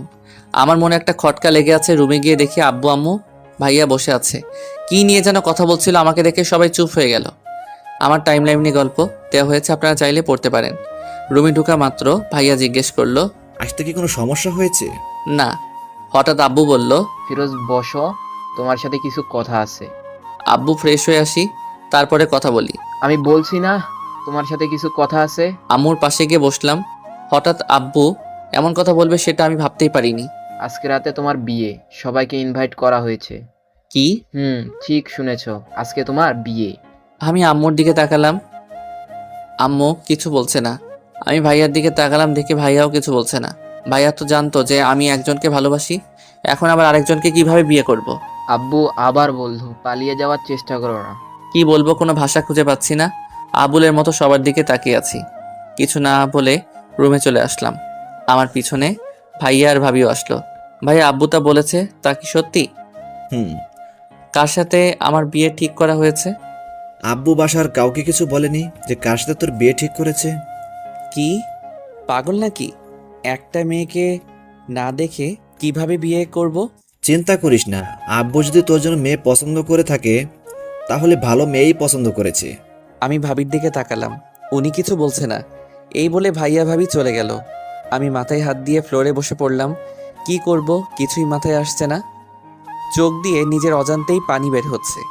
প্যান্টের পকেট থেকে তাড়াতাড়ি মোবাইল করে সাদিয়াকে ফোন করলাম, কিন্তু ফোন বন্ধ। বন্ধুদেরও ফোন দিলাম, ওদের ফোনও বন্ধ। শালারা আজকে মনে হয় মরে গেছে। ওয়াশরুমে চলে আসলাম। ঝর্ণায় পানি ছেড়ে ঝর্ণার নিচে বসে পড়লাম। ঘন্টাখানেক পরে রুমে আসলাম। মনে একটা খটকা লেগে আছে, আর সেটা হলো সবাই আমার থেকে কিছু একটা লুকানোর চেষ্টা করছে। নিচে চলে আসলাম। আম্মু খাবার দিল, খাবার খেয়ে রুমে চলে এলাম। আর কিছু না ভেবে ঘুমিয়ে পড়লাম। হঠাৎ করে চিল্লাচিল্লির আওয়াজে আমার ঘুমটা ভেঙে গেল। তাকিয়ে দেখি আমার হারামি বন্ধুরা আমার রুমে আড্ডা দিচ্ছে। আমি হালকা পাতলা টাসকি খেয়ে গেলাম, কারণ সব হারামিগুলা আমার রুমে বসে আছে আর আমাকে ডাক দেয়নি। আমি কিছু না বলে ওয়াশরুমে আসলাম। একটু ফ্রেশ হয়ে রুমে আসলাম। সাদিয়া বলল, ট্রিট লাগবো। হুম। যে আমার বাপের কাছ থেকে ট্রিট নেই। কেন? বিয়ে করছিস তুই আর ট্রিট দিবে আঙ্কেল? কারণ এই বিয়েতে আমার কোনো মত নেই, আমাকে জোর করে করানো হচ্ছে। ঠিক শুনেছিস, কোনো লাভ নেই। কিছু সময়ের মধ্যেই বাসায় অতিথি আসা শুরু করলো। সাইমা ওর স্বামীর সাথে নিচে চলে গেল, আর আমার বাকি 3 হারামি আমাকে হালাল হতে সাহায্য করছে, মানে রেডি হতে। অবশেষে ইসলামিক নিয়ম মেনে আমার বিয়ে হয়ে গেল। ভিতরটা কেমন যেন একটা খালি খালি লাগছে। কারোর সাথে কোনো কথা না বলে ছাদে চলে আসলাম। ছাদে দাঁড়িয়ে আছি, পেছনে আমার বন্ধুরাও আসলো। আর শালারা কি নিয়ে যেন হাসাহাসি করছে। আমার রাগ উঠে গেল। আমি ওদের কাছে গিয়ে বললাম, তোরা কি আমাকে একটু একা থাকতে দিতে পারবি? ওরা আমার চেহারার দিকে তাকিয়ে আর কিছু না বলে নিচে চলে গেল। আমি ছাদের এক কর্নারে গিয়ে বসে এক মনে চাঁদের দিকে তাকিয়ে আছি। রাত 1টা বাজে। ভাইয়া ছাদে আসলো, আমাকে দেখে বলল, কিরে তুই এখন পর্যন্ত রুমে যাস নাই? আমি কিছু বলছি না, চুপচাপ দাঁড়িয়ে আছি। মেয়েটা সেই কখন থেকে একা বসে আছে, যা তাড়াতাড়ি রুমে যা। কি হলো, আমার কথা কানে যায়নি? রুমে যা বলছি। এখন আমি রুমের সামনে দাঁড়িয়ে আছি। এক বালতি বেদনা নিয়ে রুমে প্রবেশ করলাম। রুমে ঢুকতেই দেখি একটা মেয়ে খাটের মাঝ বরাবর লাল শাড়ি পরে ইয়া বড় একটা ঘোমটা দিয়ে বসে আছে। আমাকে দেখেই খাট থেকে নেমে গুটিসুটি পায়ে আমার সামনে আসলো আর এসে আমাকে সালাম করতে নিল। আমি 2 হাত পিছনে চলে গিয়ে বলতে লাগলাম, এই আপনি এগুলো কি করছেন? কেন, কি করলাম? স্বামীর পা ধরে সালাম করেছি। আওয়াজটা কেমন যেন চিনা চিনা লাগছে। খবরদার ভুলেও আমাকে টাচ করবেন না। আমি আপনাকে স্ত্রী হিসেবে মানি না, আর আমি অন্য কাউকে ভালোবাসি। মেয়েটা তোর ঘুমটা উঠিয়ে বলল। কি বললি আবার বলতো? আপনি ঠিক শুনেছেন, আমি অন্য কাউকে ভালোবাসি। খবরদার অন্য কোনো মেয়ের নাম যেন তোমার মুখে না শুনি। আমার মুখ আমি নিবই। আমি জানি তুমি আমাকে এখনো ভালোবাসো, প্লিজ আমাকে ক্ষমা করে দাও। দেখুন আমার ঘুম পাচ্ছে, আমি ঘুমাবো। কি আজকে আমাদের বাসুরা, তার আজকে তুমি বলছো তোমার ঘুম পেয়েছে? আমি কোনো কথা না বলে খাটে একপাশে শুয়ে পড়লাম। সাদিয়া আমার সামনে এসে বলল, আচ্ছা, আমার একটা কথার উত্তর দিবা? কি? তুমি আমাকে দেখে কি অবাক হও নাই কেন? জানতো কানের সামনে ঘ্যান ঘ্যান কইরেন না। সাদিয়া আর কিছু না বলে বেলকনিতে চলে গেল। আমি আর কিছু না বলে ঘুমিয়ে পড়লাম। হঠাৎ বুকে ভারী কিছুর একটা অনুভব করলাম।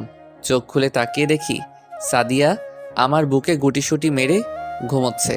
ওর চেহারা দেখে বোঝা যাচ্ছে ও কান্না করেছে। ও, আপনাদের তো বলা হয়নি। আমি জানলাম কেমনে যে সাদিয়াই আমার বউ? তাহলে শুনুন, মানে পড়ুন। সন্দেহ 1। আমি যেই দিন মালয়েশিয়া থেকে বাড়িতে এসেছিলাম, আব্বু আম্মুর রুমে ঢুকতেই শুনি তারা সাদিয়াকে নিয়ে কথা বলছে, আর আমাকে দেখেই চুপ হয়ে যায়। সন্দেহ 2। ভাইয়া ভাবি সাদিয়াকে নিয়ে কোনো কথাই বলেননি, যেন তারা চিনেনি না সাদিয়াকে। সন্দেহ 3। আমি সাদিয়াকে কল করলাম কিন্তু ও ফোন ধরেনি। পরে সব বন্ধুদের কল করলাম, ওদের ফোন বন্ধ দেখাচ্ছে। তখন আরেকটা সন্দেহ হয়েছে যে কিছু তো একটা প্ল্যানিং করেছে সবাই মিলে। আর তখন বিয়ে হয়। সাদিয়ার বাবা মাকে দেখে কনফার্ম মেয়ে আমার বিয়ে সাদিয়ার সাথে হয়েছে।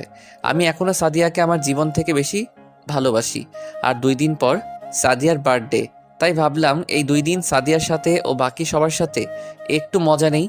সাদিয়ার জন্য অনেক বড় একটা সারপ্রাইজ আছে, যেটা ওর বার্থডের দিন দিব। সাদিয়াকে জড়িয়ে ধরে ঘুমিয়ে পড়লাম। সকালে সাদিয়াকে আগে আমার ঘুম ভেঙে গেল। দেখলাম সাদিয়া এখনো আমার বুকে বাচ্চা মেয়ের মতো ঘুমাচ্ছে। ওর চেহারায় কিছু চুল এসে পড়েছে, তাই ওর চুলগুলো ঠিক করে দেই। হঠাৎ সাদিয়া জেগে গেল, আর আমি চোখ বন্ধ করে নিলাম। মনে হয় আমাকে দেখে ফেলেছে। পরে দেখি হঠাৎ সাদিয়া আমার ঠোঁটে কিস করলো। এই মাইয়ার কি কোনো লজ্জা শরম নাই? সাদিয়া বলতে লাগলো, আমি জানি তুমি আমাকে অনেক ভালোবাসো, আর আমিও তোমাকে অনেক ভালোবাসি। আর আমি ওর কাণ্ড দেখে হাসছি। আবার ঘুমিয়ে পড়লাম, কারণ আমি এত সকালবেলা ঘুম থেকে উঠি না।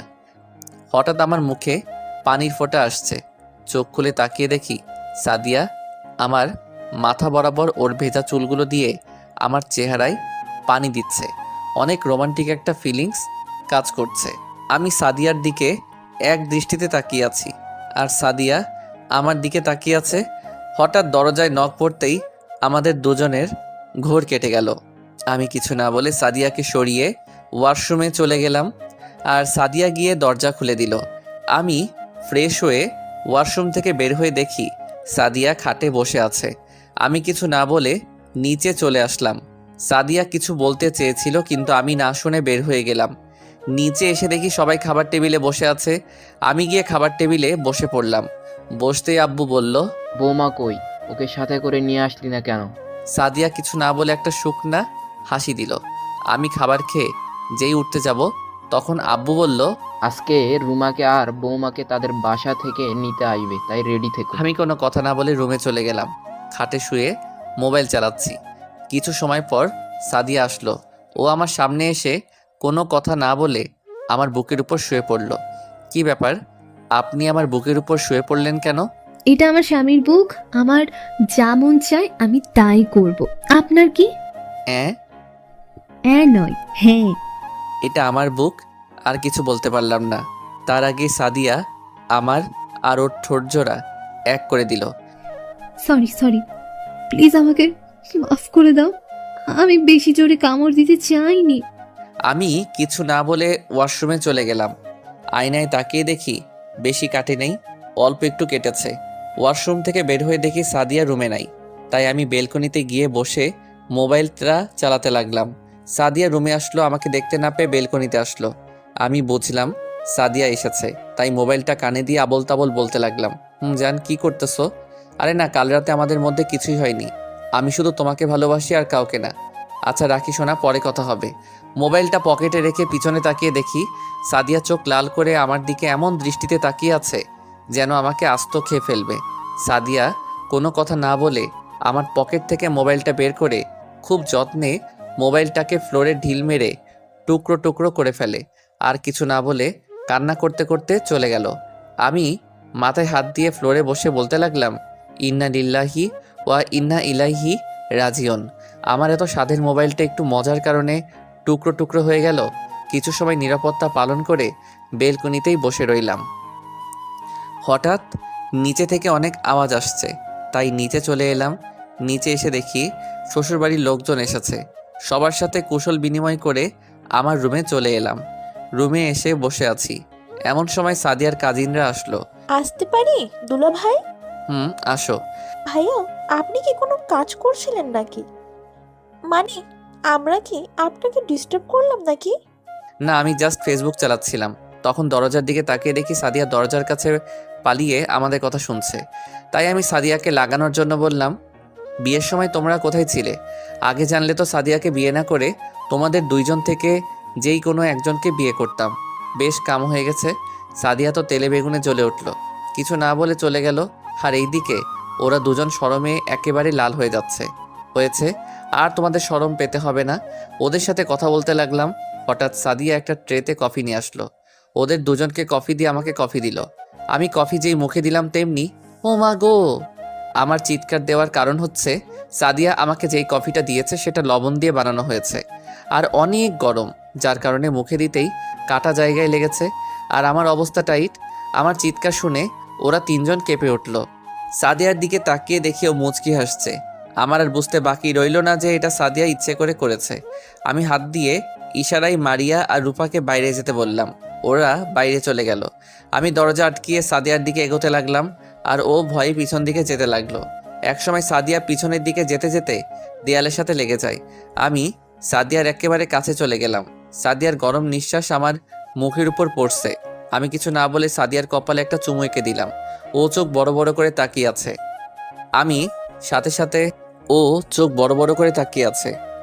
সাথে আমাদের ঠোঁট জোড়া এক করে দিলাম। সাদিয়া ছোটাছুটি করছে কিন্তু পারছে না। একসময় সাদিয়া সাড়া দিতে লাগলো। প্রায় 5 মিনিট পরে সাদিয়াকে ছাড়লাম। আমরা দুজনেই হাঁপাচ্ছি। সাদিয়া কিছু বলছে না, ও লজ্জায় লাল হয়ে যাচ্ছে। আমি ওকে রাগানোর জন্য বললাম, ভাববেন না আমি আপনাকে ভালোবাসি। আমি জাস্ট আপনাকে শাস্তি দিলাম আমাকে খারাপ কফি দেওয়ার জন্য। ব্যাস, কাজ হয়ে গেছে। সাদিয়া তো তেলে বেগুনে জ্বলে উঠল। ওর চোখ মুখ রাগে লাল হয়ে গেল। আমি সোজা ওয়াশরুমে চলে গেলাম। কিছু সময়ের মধ্যে গোসল করে রুমে আসলাম। দেখলাম সাদিয়া রুমে নেই। আমি মোবাইলটা হাতে নিয়ে বেলকনিতে গিয়ে বসে গল্প লিখছি। ঘন্টা খানেক পরে আমি রুমে আসলাম। রুমে এসে আমি পুরো অবাক। কথা বলার ভাষা হারিয়ে ফেলেছি। আমার পা যেন স্থির হয়ে গেছে, নড়তে পারছি না, কারণ সাদিয়া তার জামা চেঞ্জ করছে। হঠাৎ আমাকে ও দেখেই যে চিৎকার দিতে যাবে, আমি কোনোভাবে দৌড় দিয়ে সাদিয়ার মুখে হাত দিয়ে রাখলাম। এটা আবার কোন ভাষা বুঝি না, বাংলায় বলো। আমি সাদিয়ার মুখ থেকে হাত সরাতেই শুরু হলো এক অন্যরকম ভাষণ। কুত্তা, শুয়োর, রাম ছাগল, লুচ্চা। ওই চুপ, এত গালি দেশ কেন? তুই এখানে আসলি কেন? তুই দেখোস না আমি জামা কাপড় চেঞ্জ করছি? আমি কি জানতাম নাকি তুই জামা কাপড় চেঞ্জ করছিস? তুই রুমে আসলি কেন? আমি তো রুমেই ছিলাম, মানে বেলকনি। আমি সাদিয়ার দিকে তাকাতেই এক অন্যরকম ফিলিংস কাজ করছে। সাদিয়া ওর দিকে তাকিয়ে বলল, আজকে তোকে আমি মেরে ফেলবো। আমি কোনো কথা না বলে এক দৌড়ে রুম থেকে বের হয়ে গেলাম। আর সাদিয়া আমাকে রুম থেকেই অনেক সুন্দরভাবে আমার বংশ উদ্ধার করেছে। আমি নিচে এসে সবার সাথে কথা বলছি। কিছু সময় পর সাদিয়া নিচে আসলো। ও আমার দিকে পুরো রাগী লুক নিয়ে তাকিয়ে আছে। আর আমি ওকে দেখে আবার ক্রাশ খেলাম, কারণ সাদিয়া একটা নীল রঙের শাড়ি পরেছে আর শাড়ির সাথে সব কিছু ম্যাচিং করে পরেছে। ওকে পুরো নীল পরীর মতো লাগছে। সবার কাছ থেকে বিদায় নিয়ে বেরিয়ে পড়লাম শ্বশুর বাড়ির উদ্দেশ্যে। আমি, সাদিয়া, রূপা আর মারিয়া আমার গাড়ি দিয়ে যাচ্ছি। আমি ড্রাইভ করছি আর সাদিয়া আমার পাশের সিটে বসে বাইরের দিকে তাকিয়ে আছে, আর রূপা মারিয়া পিছনের সিটে বসে আছে। গাড়ি চলছে তার আপন গতিতে। হঠাৎ একটা ফুচকার দোকান দেখলাম। সাদিয়ার ফুচকা অনেক পছন্দ, তাই ওর রাগটা কমানোর জন্য একটা প্ল্যান করলাম। তাই সবাইকে বললাম, তোমরা ফুচকা খাবে নাকি? রূপার মারিয়া রাজি হয়ে গেল, কিন্তু যার জন্য বললাম সে কিছুই বলল না। আমি বললাম, ওখানে অনেক সুন্দর সুন্দর মেয়ে বসে আছে, আসো আমরা যাই। আমার কথা শুনে সাদিয়া রাগি চোখে আমার দিকে তাকালো। আমি মনে মনে বললাম, ডোজ কাম করছে। গাড়ি থেকে নেমে পিছনের দিকে তাকিয়ে দেখি সাদিয়া ও গাড়ি থেকে নেমেছে। আমি একটা মুচকি হাসি দিলাম। আমার 4 জন মিলে ফুচকার দোকানে ঢুকলাম। ঢুকে আমি অবাক, কারণ এখানে অনেক কাপল বসে বসে প্রেম করছে। আমরা একটা টেবিলে বসলাম। তারপর আমি 3 প্লেট ফুচকা অর্ডার করলাম। কিছু সময়ের মধ্যে ফুচকা নিয়ে আসলো। ওরা 3 জন ফুচকা খাচ্ছে আর আমি এক দৃষ্টিতে সাদিয়ার দিকে তাকিয়ে আছি। এটা দেখে রূপা আর মারিয়া হাসছে। ভাইয়া, আপনি খাবেন না? যার আশায় বসে আছি সে তো কিছু বলে না। সাদিয়া কিছু না বলে এক মনে খাচ্ছে। আমি বললাম, আজকে আমি অনেক সুন্দর একটা দৃশ্য দেখেছি। সাদিয়া চোখ বড় বড় করে আমার দিকে তাকিয়ে আছে। কি দেখছেন ভাইয়া? আমাদেরও বলুন। আজকে আমি রুমে যাই। আর কিছু বলতে পারলাম না, তার আগে সাদিয়া আমার মুখে একটা ফুচকা ঢুকিয়ে দিয়ে ওদের বলল। তোরা এত কথা বলস কেন? চুপচাপ খা। আর আমি অন্যদিকে তাকিয়ে হাসছি। আমার মন চাচ্ছিল সাদিয়ার হাতে খেতে, তাই এই প্ল্যান করি। অনেক হাসি পাচ্ছে, তাই না? আমি আর কিছু বললাম না, কারণ সাদিয়া রেগে যাচ্ছে। সবার খাওয়া শেষ হলে বিল দিয়ে আবার জার্নি শুরু করলাম। পুরো রাস্তায় আর কেউ কোনো কথা বলেনি। অবশেষে সাদিয়াদের বাসায় চলে আসলাম। বাসায় এসে সবার সাথে কুশল বিনিময় করলাম। সাদিয়ার বাবা বলল, সাদিয়া আগে হাঁটতে লাগলো আর আমি ওর পিছনে। সাদিয়া আমাকে একটা রুমে নিয়ে গেল। রুমটা অনেক সুন্দর করে সাজানো হয়েছে আর দেয়ালে ওর অনেক ছবি আটকানো। তা দেখে বোঝা যাচ্ছে এটা সাদিয়ার রুম। যেই খাটে বসতে যাব, সাদিয়া আমার শার্টের কলার ধরে টান দিয়ে দেয়ালের সাথে চেপে ধরে বলল, ওই সময় তো দৌড় দিয়ে বেঁচে গেছিলি, এখন কি হবে তোর? এই মাইয়া এত তুই তাই করে কথা বলে কেন বুঝি না। কি হলো, কথা বল। আমি কোনো কথা না বলে সাদিয়ার কোমরে হাত দিয়ে টান দিয়ে আমার একেবারে কাছে নিয়ে আসলাম। আরেক হাত দিয়ে ওর মাথার পেছনে হাত দিয়ে চুলগুলো ধরে আমাদের ঠোঁট জোড়া এক করে দিলাম। সাদিয়া আর কিছু বলল না, শুধু তাল মিলিয়ে গেল। কিছু সময়ের পর মারিয়া এসে আমাদেরকে ডেকে নিচে নিয়ে গেল। তারপর আর কি শুরু হলো জামাই আদর নামের টর্চার। আমি আর খেতে পারছি না, তাই সাদিয়ার দিকে তাকালাম। কিন্তু এ কি, এই মাইয়ার তো কোনো খেয়ালই নেই, এক মনে খেয়ে যাচ্ছে। আমি সাদিয়াকে অনেকভাবে ইশারা করলাম, কিন্তু সে আমার দিকে তাকাইয়ে না। তাই বাধ্য হয়ে মারিয়াকে বললাম, জানো মারিয়া, আজকে আমি আর সাদিয়া অনেক সুন্দর একটা দৃশ্য দেখেছি, তাই না সাদিয়া? আমার কথা শুনে সাদিয়ার খাবার আটকে গেল গলায়। পানি খেয়ে বলল, আম্মু আর খেতে পারবে না, ওকে অনেক টর্চার করেছো। আমি সাদিয়ার দিকে তাকিয়ে একটা হাসি দিলাম, কারণ ডোজ কাজ করেছে। অতঃপর আমাকে টর্চার করা শেষ হলো। হঠাৎ মারিয়া বলল, ভাই, তুমি কি জানি দেখছো? বলো না। সবাই আগ্রহ নিয়ে আমার দিকে তাকিয়ে আছে। আজকে আমি আরে কিছু না, উনি এমনি বলছেন। সাদিয়ার দিকে তাকিয়ে মুচকি হেসে রুমে চলে এলাম। এভাবেই সারাদিন চলে গেল। রাতে আমি রুমে বসেছিলাম, এমন সময় সাদিয়া আসলো। এসে আমার সামনে এসে দাঁড়িয়ে আছে। আমি কিছু না বলে ওয়াশরুমে চলে গেলাম। ওয়াশরুমে গিয়ে ভাবতে লাগলাম, হঠাৎ ওর আবার কি হলো, আরও বিকেলে কোথায় গিয়েছিল। কিছু সময় পর রুমে আসলাম। রুমে এসে দেখি সাদিয়া খাটে বসে আছে আর ওর হাতে একটা নতুন মোবাইল। আমাকে দেখে সাদিয়া আমার সামনে এসে বলল, নাও, এটা তোমার জন্য। কেন? তোমার মোবাইলটা তো আমি ভেঙে দিয়েছিলাম, তাই এটা তোমার জন্য কিনে নিয়ে এসেছি। আপনার মোবাইল আমার লাগবো না। ওই কি করলি তুই? দেখ, ভালো মতো বলছি, মোবাইলটা নেই, না হলে মায়ের একটাও নিচে পড়বে না। কি আর করার, মোবাইলটা নিতে হলো। মোবাইলটা অনেক সুন্দর। হঠাৎ সাদিয়া আমাকে দেয়ালের সাথে চেপে ধরে বলল, আর কোনোদিন যেন তোমাকে অন্য কোনো মেয়ের সাথে কথা বলতে না দেখি। যদি দেখি তুমি অন্য মেয়ের সাথে কথা বলছো, সেদিন আমি কি করব আমি নিজেও জানি না। আমি কথা বলবো। আর কিছু বলতে পারলাম না, তার আগে সাদিয়া আমার আর ওর ঠোঁট এক করে দিল। রাতে ডিনার করে সবার সাথে কিছু সময় কথা বলে রুমে চলে এলাম। রুমে একা ভালো লাগছে না, তাই বেলকনিতে চলে গেলাম। কিছু সময়ের পর সাদিয়া রুমে আসলো। আমাকে রুমে না দেখে বেলকনিতে আসলো। এসে আমাকে দেখে আমার কোলে বসে পড়লো। কি করছো এখানে?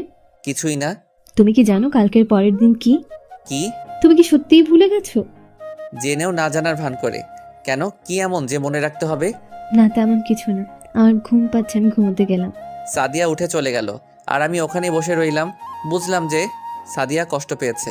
কিছু সময় পর সাদিয়া যখন ঘুমিয়ে গেল, তখন ভাইয়াকে কল করলাম। কল রিসিভ করলো। হ্যালো ভাইয়া। কেমন আছিস তোরা? ভালো আছি। তো কিসের জন্য কল করা? বেশি কিছু না, একটা ছোটোখাটো হেল্প লাগবে। কি হেল্প? কালকের পরের দিন সাদিয়ার বার্থডে। আচ্ছা ঠিক আছে, আর কিছু বলতে হবে না, সব আয়োজন আমি করছি, তুই নিশ্চিন্তে থাক। ভাই, আরেকটা কথা আছে। বল। সাদিয়া যেন এই ব্যাপারে কিছু না জানে। আচ্ছা ঠিক আছে। ভাইয়া, আরেকটা কথা। আবার কি? I love you. হয়েছে, আর পাম দিতে হবে না। আচ্ছা রাখি। এই বলে ফোনটা কেটে যেই পিছনে তাকালাম, আমি পুরোপুরি শক, কারণ সাদিয়া চোখ মুখ লাল করে আমার পিছনে দাঁড়িয়ে আছে। মনে হয় সব কথা শুনে ফেলেছে। আজকে আমি শেষ। হঠাৎ সাদিয়া বলল, ওই তুই কাকে আই লাভ ইউ বললি? আমার ভিতর দিয়ে একটা শান্তির হাওয়া বয়ে গেল। হাসিটা কোনোভাবে চেপে রেখে বললাম, আমি আমার পার্সোনাল ব্যাপার আপনাকে বলবো কেন? দেখ, বলতে বলেছি, তুই কাকে বললি? আমি কাউকে জবাব দিতে বাধ্য নই। ঠিক আছে, আমি তোর জীবন থেকে সরে যাব। কালকের পরের দিনই তুই ডিভোর্স পেপার পেয়ে যাবি। সাদিয়া রুমের বাইরে চলে গেল, আর আমি বলদের মতো ওই জায়গাতেই দাঁড়িয়ে আছি। সারা রাত চলে গেল, কিন্তু সাদিয়া রুমে আসলো না। আমিও সারা রাত না ঘুমিয়ে কাটিয়ে দিলাম। সকাল 9টা, সাদিয়া ও তার আম্মু নাস্তা বানাচ্ছে। আমি রুমে থেকে বের হয়ে সোজা ডাইনিং রুমে চলে এলাম। আমি সাদিয়ার বাবাকে বললাম, আঙ্কেল, আমার একটু জরুরি কাজ আছে, আমার এখন যেতে হবে। ঠিক আছে, আপনারা টেনশন নেবেন না, আমি দেখছি। এই বলে সাদিয়ার রুমে চলে আসলাম। রুমের বাইরে দাঁড়িয়ে আছি। অনেকক্ষণ যাবৎ সাদিয়াকে ডাকলাম, কিন্তু ওর কোনো রেসপন্সই নেই। ভাবতে লাগলাম, সাদিয়া যে রেগে আছে, এভাবে দরজা খুলবে না। তাই একটা প্ল্যান করলাম। সাদিয়ার মোবাইলে একটা মেসেজ পাঠালাম। মেসেজ পাঠানোর 2 মিনিট পরে সাদিয়ার দরজা খুলে দিল। ডোজ কাজ করেছে। মেসেজটিতে লেখা ছিল, তুমি যদি দরজা না খুলো তাহলে আমি এখান থেকে চলে যাব, আর কখনো আসবো না। সাদিয়া দরজা খুলে দিয়ে আবার খাটে বসে মরা কান্না শুরু করে দিয়েছে। ওকে দেখে বোঝা যাচ্ছে ও এত সময় কান্না করছিল। সাদিয়া নীরবে কান্না করেই যাচ্ছে। আমি গিয়ে খাটে বসলাম। কেউ কি মারা গেছে? ব্যাস, কাজ শেষ। শুরু হয়ে গেছে জোরে জোরে কান্না করা। কি হলো, এইভাবে কান্না করছো কেন? কুত্তা, লাল বন্তর, শুয়োর, তুই আমার সাথে কথা বলবি না। তুই তোর প্রেমিকার কাছে যা। আমি তো আমার প্রেমিকার সাথেই আছি। বললাম, আমি তো এতক্ষণ আমার প্রেমিকার সাথেই ছিলাম, তাই তোকে একটু সময় দিতে এলাম। আমার কথা শুনে সাদিয়া আরও রেগে গিয়ে আমাকে টান দিয়ে বিছানায় শুইয়ে দিয়ে আমার উপরে বসে শুরু করলো এলোপাথারি। আরে কি করছিস, লাগছে তো? কি বললি? আজকে তোকে আমি মেরে ফেলবো। তুই কোন ডাইনির সাথে ছিলি বল। ঠিক আছে, বলবো। এখন বাইরে যাব, চল। আমি তোর সাথে কোথাও যাব না। ঠিক আছে, তোর যাওয়া লাগবে, কিন্তু কিন্তু কি? তোর মতো আটার বস্তা আমার উপরে বসে আছে, আমি মরে গেলাম। নাম তাড়াতাড়ি। সাদিয়া রাগে অভিমানে আমার উপর থেকে নেমে বেলকনিতে চলে গেল। আমিও ওর পিছনে বেলকনিতে গেলাম। গিয়ে দেখিও কান্না করছে। চলো, বাসায় যেতে হবে, আব্বু কল করেছিল। সাদিয়া আমার দিকে চোখ বড় বড় করে তাকিয়ে আছে, কারণ আমি এই প্রথম ওকে তুমি বললাম। কি হলো, কথা কানে যায়নি? তাড়াতাড়ি রেডি হও, বাসায় যেতে হবে। আমি যাব না। দেখো, আমাকে রাগিও না। আমি বলেছি না আমি যাব না। ঠাস ঠাস ঠাস, খুব টেস। আমি এখন যাও, আর ভদ্রমের মতো রেডি হও। সাদিয়া আর কিছু না বলে গালে হাত দিয়ে আমার 14 গোষ্ঠী উদ্ধার করতে করতে রুমে রেডি হতে চলে গেল। থাপ্পড় মারতে অনেক ভালো লাগে। ছোটবেলায় আম্মু বলেছিল, মায়ের উপর কোনো ওষুধ নেই। কিছু সময়ের পর সবার থেকে বিদায় নিয়ে বাইরে চলে আসলাম। গাড়ি স্টার্ট দিয়েই আমি তোর সাথে কোথাও যাব না। শুরু হলো ভাষণ। গাড়ি থাম, আমি তোর সাথে কোথাও যাব না। দয়া করে এখন চিল্লাচিল্লি করিস না। সারাদিন না খেয়ে আছি, অনেক ক্ষুধা পেয়েছে। এখন রেস্টুরেন্টে যাব, তুই চুপ হয়ে বসে থাক, একটা কথা বলবি না। সাদিয়া আর কিছু না বলে চুপচাপ মুখ ফুলিয়ে বসে আছে। আমি আর কিছু না বলে ড্রাইভ করতে লাগলাম। একটা রেস্টুরেন্টের সামনে গাড়ি থামালাম। গাড়ি থেকে নেমে রেস্টুরেন্টে গিয়ে দুজনে খাবার খেয়ে আবার জার্নি শুরু। সাদিয়া চুপচাপ বসে আছে, তাই আমি বললাম, কি ব্যাপার, তুমি চুপচাপ বসে আছো কেন? তুমি আসলেই জানো না কালকে কি। জানি তো, কালকে কি? তার মানে তুমি জানতে। আমি জানতাম তুমি এই দিন কোনো সময় ভুলতে পারো না। কালকের দিনটা কিভাবে ভুলতে পারি? কালকের দিনে আমার সুন্নতে খাতনা হয়েছিল। অনেক হাসি পাচ্ছে সাদিয়ার চেহারা দেখে। সাদিয়া তেলে বেগুনে জ্বলে উঠল। সুন্দর চেহারা মুহূর্তেই রাগী হয়ে গেল। সাদিয়াকে নিয়ে একটা নদীর পাড়ে আসলাম। অনেকেই বসে আছে এখানে জোড়ায় জোড়ায়। আমি আর সাদিয়া একটু নিরিবিলি জায়গায় বসলাম। বসতেই আমার গাড়ির ঘটনার কথা মনে পড়ে গেল। এখন আর হাসি থামিয়ে রাখতে পারলাম না। সাদিয়ার সামনেই পাগলের মতো হাসা শুরু করলাম। আমি যতই হাসছি, সাদিয়া ততই রাগে সাপের মতো ফোঁস করছে। তাই আমি আর না হেসে চুপচাপ বসে রইলাম। সন্ধ্যা পেরিয়ে রাত হয়ে গেল। রাতে এখানকার দৃশ্য আরও ফুটে উঠল। হঠাৎ সাদিয়া বলল, আমার বাসায় যাব কখন? আরও কিছু সময় থাকি। সাদিয়া আর কিছু বলল না। কিছু সময়ের পর আমাদের দুজনের নিরাপত্তা ভেঙে আমার মোবাইলে কল আসলো। আমি সাদিয়ার থেকে একটু দূরে গিয়ে কলটা রিসিভ করলাম। হ্যাঁ বল। কোথায় তোরা? নদীর পাড়ে আছি। সব কিছু ঠিকঠাক আছে? ঠিক সব ঠিকঠাক, প্ল্যান মতো হয়েছে। সময় মতো চলে আসিস। আছে বলে কলটা কেটে দিলাম। পিছনে তাকিয়ে দেখি সাদিয়াকে যেখানে বসে রেখেছিলাম সেখানেই চুপচাপ বসে আছে। সাদিয়ার কাছে যেতেই সাদিয়া বলল, কে কল করেছিল? বন্ধু। কি বলল? কিছু না, এমনি। চলো এখন। বাসায় যাব এখন। না, একটু কাজ আছে, সেখানে যাব। সাদিয়া আর কিছু বলল না। দুজনে গাড়িতে বসে আবার রওনা দিলাম। কিছু সময়ের মধ্যেই পৌঁছে গেলাম। আমরা শপিং মলে কেন এসেছি? ভাবি আমাকে কিছু আনতে বলেছিল, তাই এখানে আসলাম। সাদিয়াকে নিয়ে শপিং মলের ভিতরে ঢুকলাম। অনেক সময় লাগিয়ে শপিং করার পর সাদিয়া বলল, ভাবি তোমাকে এত কিছু নিতে বলেছে? আর কিছু না বলে দুজনে গাড়িতে বসলাম। সাদিয়া কোনো কথা বলছে না। সাদিয়াকে নিয়ে একটা রেস্টুরেন্টের সামনে আসলাম আমরা এখানে কেন আসলাম? খাবার খেতে। অনেক রাত হয়ে গেছে, বাসায় গিয়ে খাবো না। না, এখানেই খাবো। সাদিয়া আর কিছু বলল না। দুজনে রেস্টুরেন্টে থেকে ডিনার করলাম। ডিনার করতে করতে 11:30 বেজে গেল। সাদিয়াকে নিয়ে বাসায় যাওয়ার জন্য রওনা দিলাম। সাদিয়া বারবার ঘড়ির দিকে তাকাচ্ছে। 11:55 বাসায় পৌঁছালাম। গাড়ি পার্ক করে দরজার সামনে এসে সাদিয়া কলিং বেল বাজাবে, তখন আমি বললাম, এই কি করছো? আমি আবার কি করলাম? সবাই ঘুমিয়ে আছে, কলিং বেল বাজানোর প্রয়োজন নেই। তাহলে ভেতরে যাব কিভাবে? আমার কাছে চাবি আছে।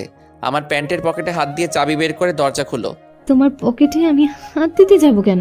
আরে আমার হাত, আরে আমার হতে এতগুলো ব্যাগ, আমি আবার পকেটে হাত দিব কেমনে? সাদিয়া আর কিছু না বলে পকেটে হাত দিয়ে চাবি বের করে দরজা খুলে দিল। পুরো বাসা অন্ধকার হয়ে আছে। সাদিয়া আর আমি ভিতরে গেলাম। হঠাৎ পুরো বাসার লাইট জ্বলে উঠলো আর সবাই একসাথে বলে উঠলো, হ্যাপি বার্থডে সাদিয়া। সাদিয়া সবাইকেই দেখি পুরো অবাক হয়ে আছে। সবাই সাদিয়াকে উইশ করছে। আমি কিছু না বলে সেখান থেকে আমার রুমে চলে এলাম। তোমাদের সবার মনে আছে আমার বার্থডের কথা? সবাই একসাথে বলল, ঘন্টাখানেক পরে সাদিয়া রুমে আসলো। রুমে এসে দেখে রুম অন্ধকার হয়ে আছে।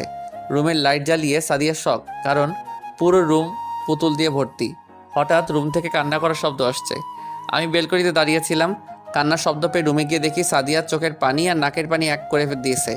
সাদিয়ার সামনে গিয়ে বললাম, কি হলো, কান্না করছো কেন? সাদিয়া কোনো কথা না বলে আমাকে জড়িয়ে ধরে আরো জোরে জোরে কান্না শুরু করে দিল। কি হলো, কান্না করতেছো কেন? তুমি আমাকে এই কয়দিন এত কষ্ট দিলে কেন? কি, আমি তোমাকে কখন আবার কষ্ট দিলাম? তুমি বললাম কে? সাদিয়াকে আর কিছু বলতে না দিয়ে আমাদের ঠোঁট জোড়া এক করে দিলাম। কিছু সময়ের পর সাদিয়াকে ছেড়ে দিলাম। দুজনেই জোরে জোরে শ্বাস নিচ্ছে। আমি কিছু বলতে যাব, হঠাৎ সাদিয়া আবার পাগলের মতো কিস করতে লাগলো। কিছু সময়ের পর ছাড়লো। সাদিয়া কিছু বলতে যাবে, তখন আমি দুটো শপিং ব্যাগ সাদিয়ার হাতে দিয়ে বললাম, এগুলো পড়ো। আমি নিচে গেলাম। আমি নিচে চলে আসলাম। কিছু সময় সবার সাথে কথা বলে রুমে চলে আসলাম। রুমে এসে আমি পুরো অবাক। সাদিয়াকে নীল শাড়িতে নীলপরীর মতো লাগছে। আমি এক দৃষ্টিতে সাদিয়ার দিকে তাকিয়ে আছি। সাদিয়া আমার সামনে এসে ঠোঁটে ছোট্ট করে কিস করে বলল, কি জনাব, এমন ড্যাব ড্যাব করে কি দেখছেন আমার নীলপরীকে? তাই হুম। চলেন ছাদে যাব। কি এত রাতে? এখন আমাকে কোলে তুলেন। হ্যাঁ? নয়, হ্যাঁ, এখন তুমি আমাকে কোলে নিয়ে ছাদে যাবে। কি আর করার, সাদিয়াকে কোলে নিয়ে ছাদে আসলাম। সাদিয়াকে বুকের সাথে জড়িয়ে দোলনায় বসে আছি। নিরাপত্তা ভেঙে সাদিয়া বলল, জানো, আমার অনেক স্বপ্ন ছিল কোনো এক রাতে তোমার বুকে মাথা রেখে চাঁদ দেখবো। তাই? আচ্ছা, স্কুলে তোমার ক্রাশ কে কে ছিল? আমার স্কুল লাইফে একটাই ক্রাশ ছিল, আর সে হলো তুমি। আমি তোমাকে অনেক অনেক ভালোবাসি। কখনো আমাকে ছেড়ে যাবে না তো? আমিও তোমাকে অনেক অনেক ভালোবাসি, আর মৃত্যুর আগ পর্যন্ত শুধু তোমাকেই ভালোবেসে যাব। আচ্ছা শোনো, কাল থেকে আমি আমার আব্বুকে বলে রেখেছি, কাল থেকে তুমি আর আমি আমার যে অফিস আছে সেটা দেখাশোনা করব। সাদিয়ার মুখটা আমার মুখের সামনে এনে এক গভীর কিস দিয়ে বললাম, আমার স্কুল লাইফের ক্রাশ এখন আবার অফিসের বস।